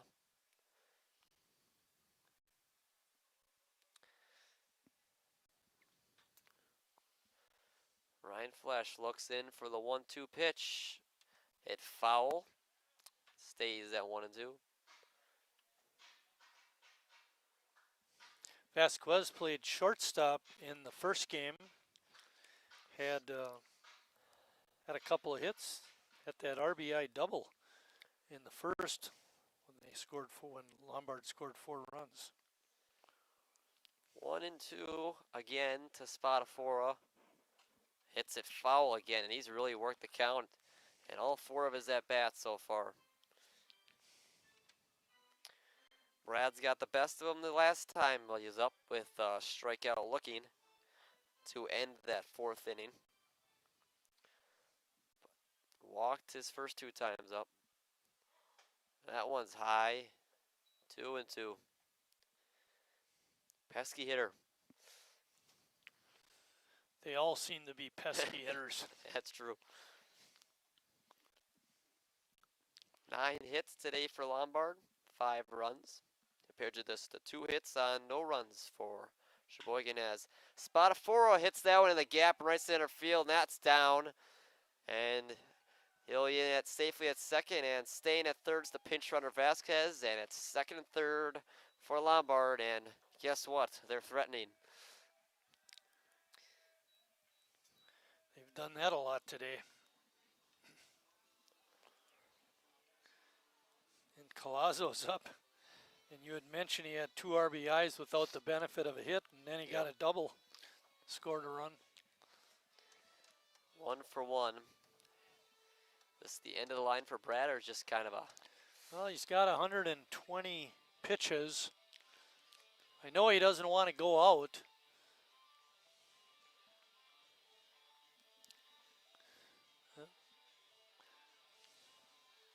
Looks like they're sticking with him.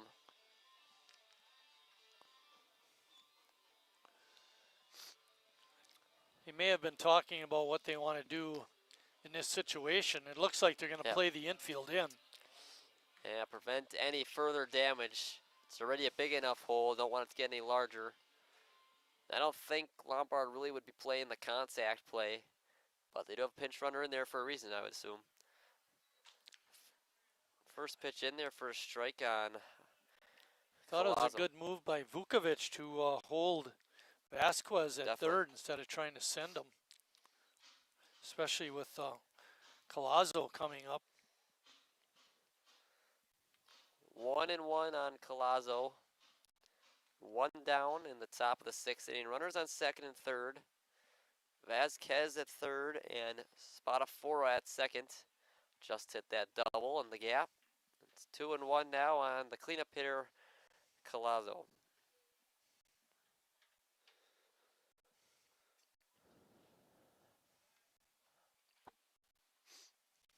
Ryan Flesh ready for the 2-1. Hit down the line, just foul. Harry got a good look at it though. Hoping that ball would go foul. That would have brought in 2 runs easily, and Colazo would have just switched places with Spadafora.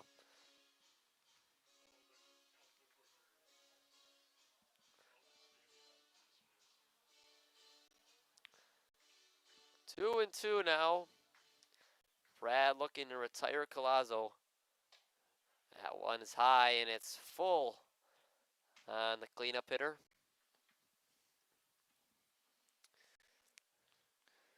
Colazo looking to extend that RBI. Trying to get it to 3 or 4. Ryan Flesh looking to keep it right at 2. A A full count pitch. Just missed. And Collazo draws his second walk of the day. And the bases are loaded for Holmes.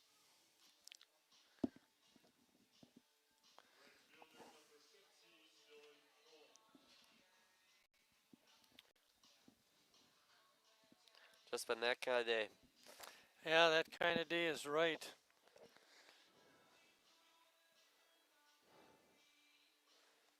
Third walk allowed by Brad. To go along with a couple of hit by pitch. Brad ready for the 0-0 pitch. That one's up the middle. Chance to double him off. Second, Lesnick, and over to Steld in time. Reinflesch gets out of it with a 6-4-3 double play, and the score remains at 5-0 as we head to the bottom of the sixth inning. The A's will send up middle of their order, Horn, Stelt, and Lash, looking to make a dent in this 5-0 lead.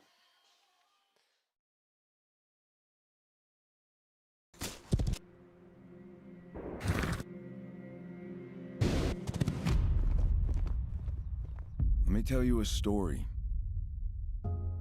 about a beer rooted in the heart of America, found in a community where a handshake is a sure contract, brewed for those who found opportunity in challenge and hope in tomorrow, raised by generations willing to sip, share, risk, remember.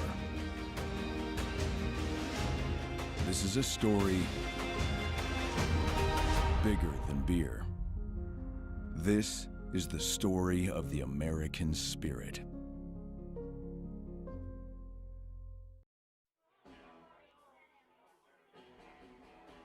All right, guys, we got teriyaki, honey barbecue, and mild.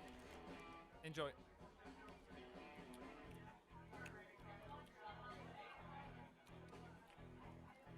All right, DOA wings, hottest on the menu.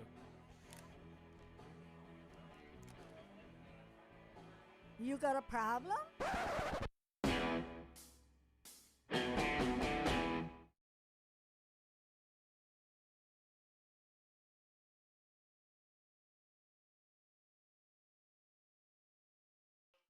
Ready for the top of the sixth, and it's the left fielder for Sheboygan, Braden Horn.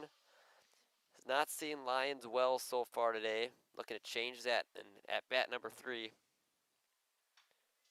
Fouls first pitch back. You know, Palmquist on that double play had to contend with the base umpire. The ball was hit right at umpire Dave Faru, who did a little hop, and the ball went right between his legs, and the rest is history on the 6-4-3 double play. Yeah, that could have been detrimental if that hits him for the A's. Yeah, or, you know, interferes with Riley being able to see the ball and make that double play. But all turned out for the best. 0-2 already on Horn. Looking to avoid third strikeout. Takes one low, 1-2.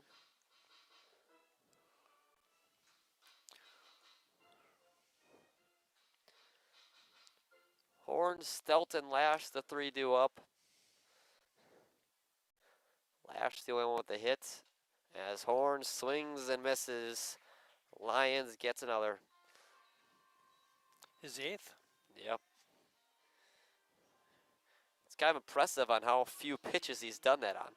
Yes. Harry's had his trouble with Lions too. Yeah, he's 0 for 2 with a flyout and a strikeout.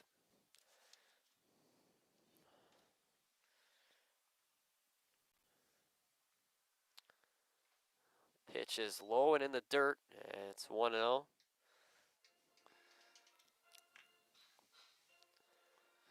So you think Vukovic said to Lions, we're going to give you an opportunity to make up for the challenge game? So you can win one? Come back home with a win this time. Yeah. The 1-0 is outside. Or in the park. to walk back to Chicago.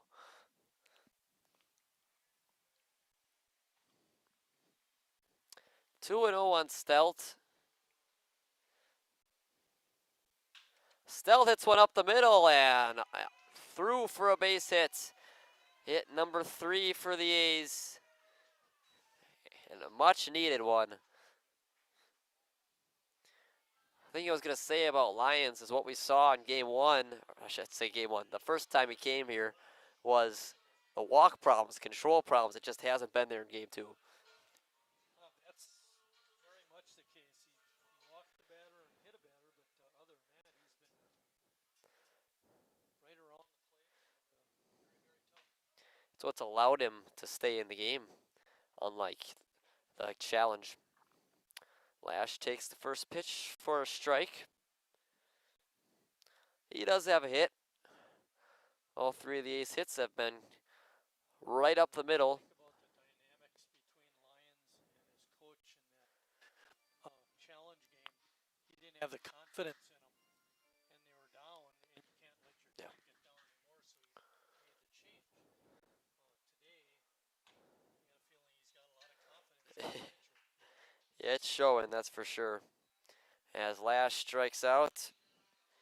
9.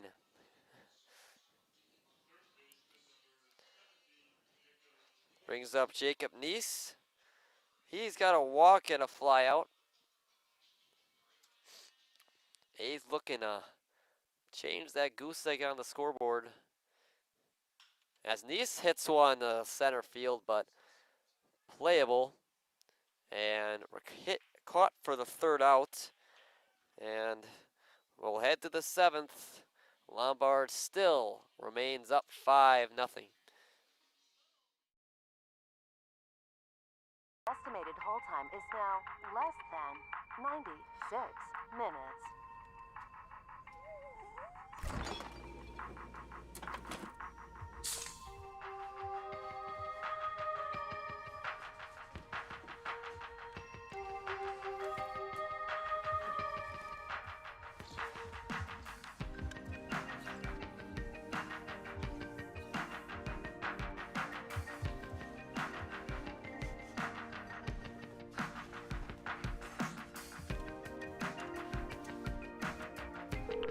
We thank you for your patience.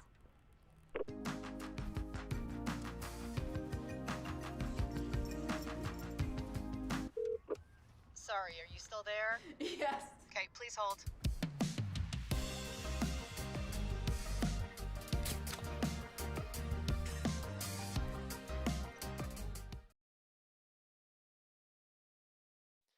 Welcome back to the top of the 7th inning at Wildwood Park.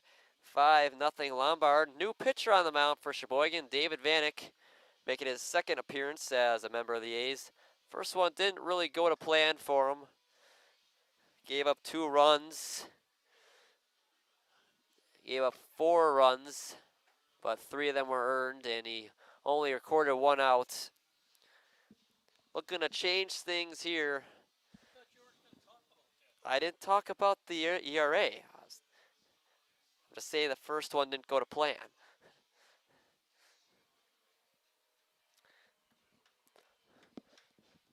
Look at the shutdown of this Lombard team. He'll face the 6, 7, and 8 hitters, Spring, Trainer, and Cody. All 3 have done damage so far today. Final numbers for Brad. He went 6 innings, gave up 10 hits, 5 runs. They were all earned. Walked 3 and struck out 2. 12 runs today off of Ace starting pitching. Very unusual. Lombard's had their number.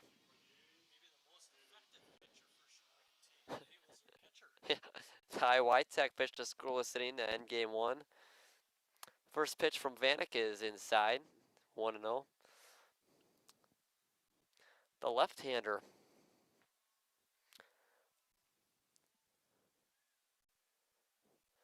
Next one is in there for a strike, evens the count at 1-1. Not too many opportunities on the season for David Vanek. Big one here. A's looking to keep this game within 5. Next pitch is high, 2-1.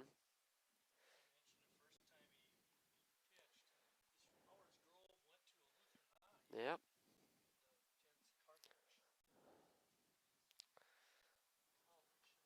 Next pitch is way inside, and it's 3-1 now on Spring.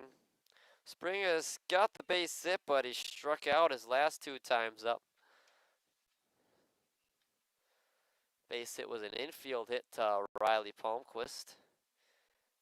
That one popped up on the infield for Harry Stelt.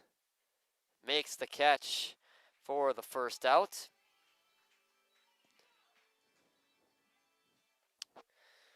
And that'll bring up Jake Trainer, who's 3 for 3 with 3 singles.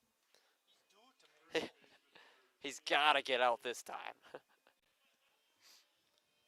Lefty on lefty, it'll be interesting to see how Trainer handles it. Gets a 4th hit. Would he be our player of the game? I would think so. Him or Lyons. First pitch is in there on Trainer.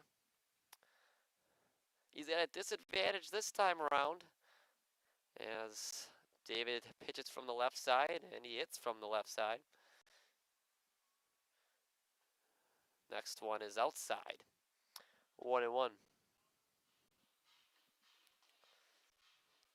Trainer, the first baseman today, did not play in game 1 of this doubleheader,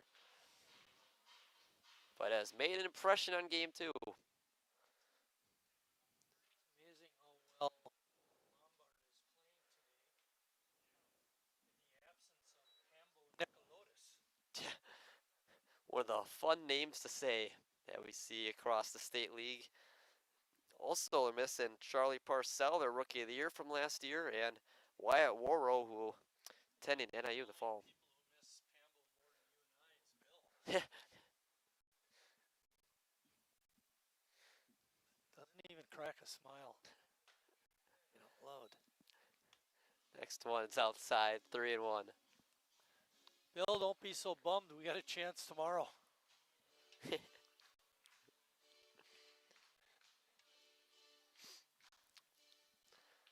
One down in the 7th inning. 3-1 count. Hit on the ground right at Harry Stelt, and he'll step on the bag for the second out. Should figure out Vanek's ERA now. Yeah, pitched a complete inning now. Sure, it's come down significantly. It's 27. Ooh, don't say anything. He's brought it down 50 points. Next pitch, in there, strike 1. Big thing with David this outing is he's played. Yeah. He's throwing strikes.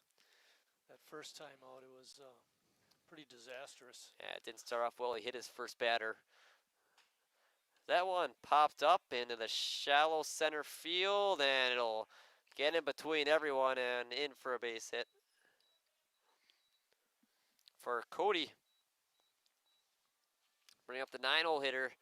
Again, I'll say it for the second time. The only player on Lombard not to reach base today. You did good last time. It worked. He popped up to the second baseman, Lesnick, last time. David looking to retire him for the 4th time today. First pitch is up there, 1-0. The 11th hit for Lombard after Cody. That one to the center. Pitch from Vanek is cranked to left field. Foul. We were talking during game 1 about the number of relief pitchers here, and you thought there was only one when they lined up for the national anthem. You think that was Vanek? It was not. So Okay. some people did arrive for game 2. I think it was Sean Gavin was the only one Okay. for Okay. game 1.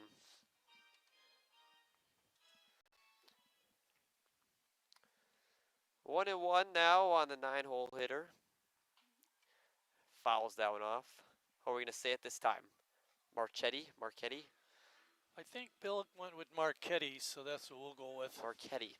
A.J. Marchetti, the catcher for Lombard. He's done a nice job behind the plate. Not too much to worry about on the base pass. Swings and misses, and Marchetti strikes out in a scoreless inning thrown by David Vanek. And the A's will try to come back and score at least 5 in the bottom of the 7th.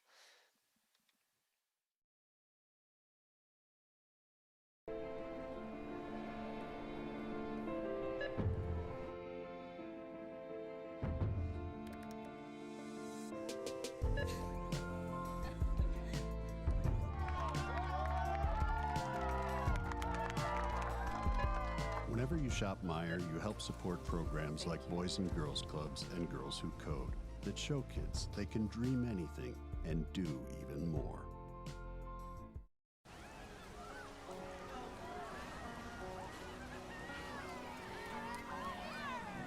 Know I would take you home.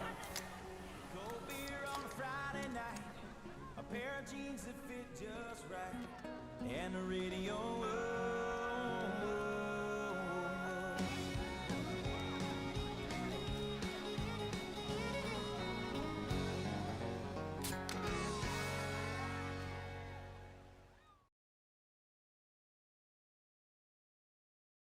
Back for the bottom of the 7th inning.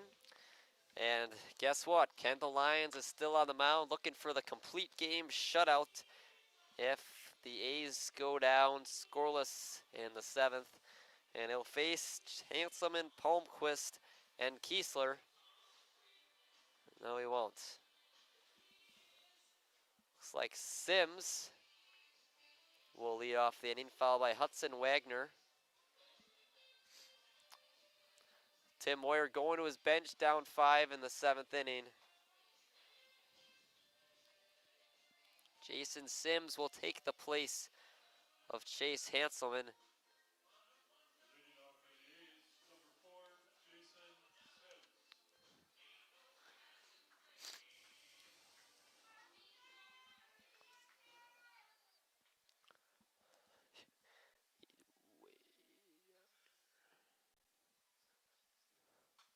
Sims fouls it back. Sims struggling pretty much this year with his batting average. Hasn't seen a lot of action.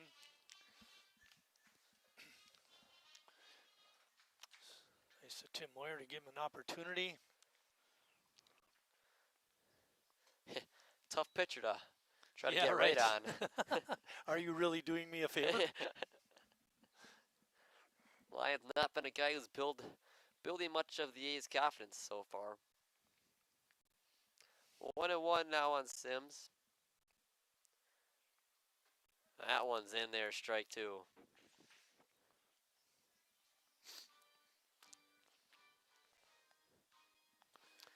Sims from Albuquerque, New Mexico, along with fellow center fielder Gus Walker. 1-2 to Sims. Just outside, evens it up at 2-2. I don't think they went to the same high school, though. No, I don't think so either. But they went to the same college. Marion drafts him from all over the country. Yeah. 2-2 to Sims. Swing and a miss. 10 of them for Lions.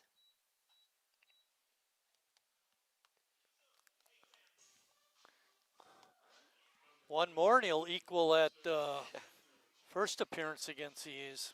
In 3 more innings, but still he's been just as dominant. Bring up Hudson Wagner.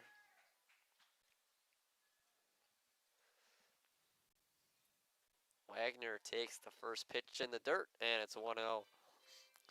Wagner from Appleton, Wisconsin, goes to River Falls.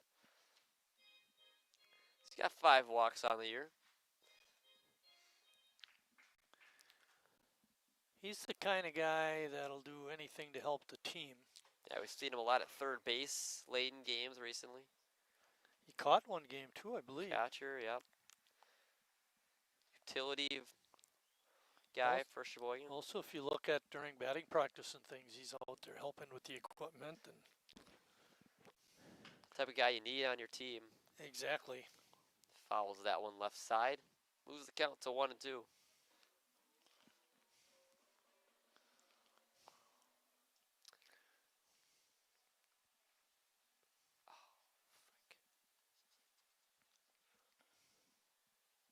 The 1-2 pitch to Wagner just missed. Tough pitch to take with 2 strikes, but Wagner took it. And he's still in there, 2-2. You rigging him up on that one, Marty? No. No? I would not. 2-2 to Wagner. Fouls left side again. Moyer couldn't quite make the play on the third baseline. It's probably a good thing. It would hurt his hand otherwise. Not always the best idea to stick out that bare hand on those balls coming up the line. Count still even at 2-2 with 1 down in the bottom of the 7th. The A's last chance. Get some runs on the board as Wagner hits one on the ground to Spring at short. Wagner's gonna beat it out. Base hit for Hudson Wagner. An infield hit. We'll take it. Yeah, anything. 4 hits now for Sheboygan. Tough play for Spring. Need a rocket on that arm if you want any chance again, Wagner. Kiesler remains in the game. You know who I think that was playing at short was Vasquez, who came in for Fleek at second. And I was looking at the first game they played against each other. Spring actually started at second base. And I think he moved over to second, and Vasquez was the shortstop, is the shortstop now. That's very possible. Center fielder in a crouch. Looks like he's not really expecting anything.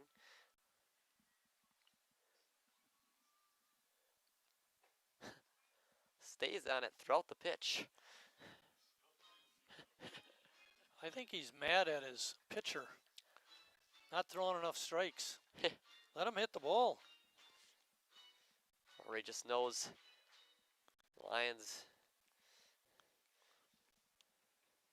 Now he's back up, standing. Kiesler swings and misses. Potter had 1 catch in today's game.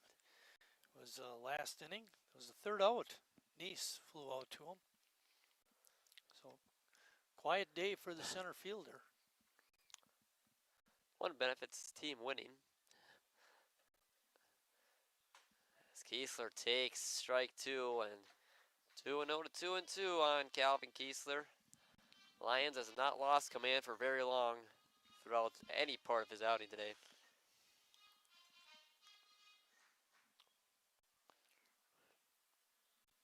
The 2-2 pitch to Calvin Kiesler with 1 down in the 7th inning.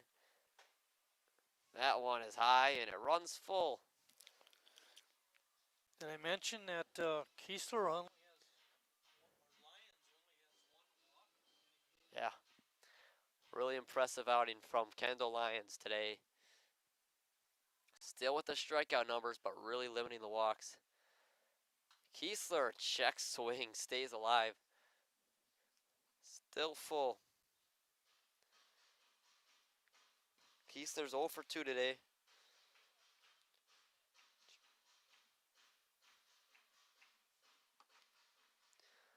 Lions up over 100 pitches at 107, but I don't think he's in any danger of being pulled from this ball game. Kiesler aligns one in the gap. Left center is down for a base hit. And 2 runners on with 1 out for Sheboygan.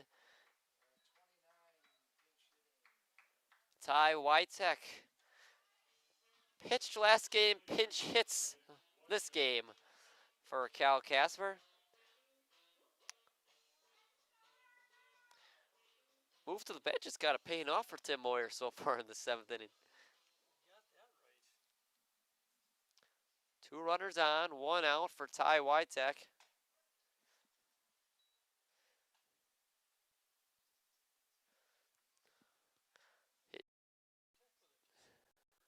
Just under 270. 0-1 to him with 1 out. Check swing.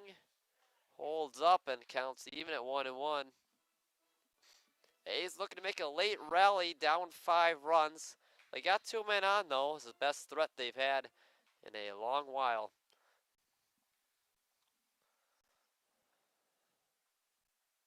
One one, hit in the air, deep to center field by Whitek. Going back to center fielder, makes the catch. What a play out there in center field by Potter.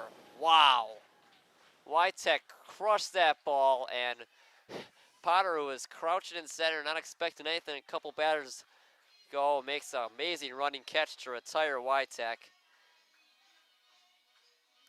That really hurts. That's probably 2 runs with a runner staying on second base and 1 out, but it's not. And it's Ryan Lesnick up with 2 down, the last hope for Sheboygan.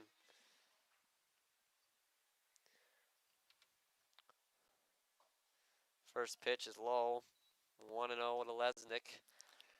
I know we've said it before, but it bears repeating. Lombard is good because they have good pitching and good defense. And they hit the ball a little bit.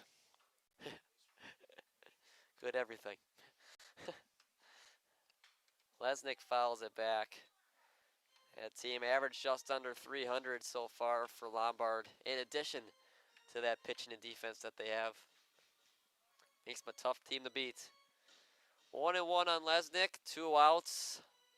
Sheboygan down to their last out in the 7th, still trailing by 5 runs. Lions looking to go for the shutout. Pitch outside, 2-1. The bench has really been the part of the A's that have gotten to him. Whitek had a solid contact off of him. Wagner had the infield hit. Kiesler's been in the game the whole time, but he's on base. 2-1 to Lesnick. Hit on the ground to second base, Spring, and he'll throw over first in time. And Lombard sweeps the doubleheader as they win 5-0. And it was really never close. Lombard really dominated the entire game. Kendall Lyons was sensational. Any last thoughts, Marty? I'm worried about tomorrow because of the way they swept us today. We need to come back to the ballpark and still be fired up to hopefully take that doubleheader and hopefully. Yep, Sheboygan will be back home at 1-3 for a doubleheader against Lombard tomorrow. But until then, for the future Hall of Famer, Mike Martin, I'm Lucas Scholze, and we'll see you next time.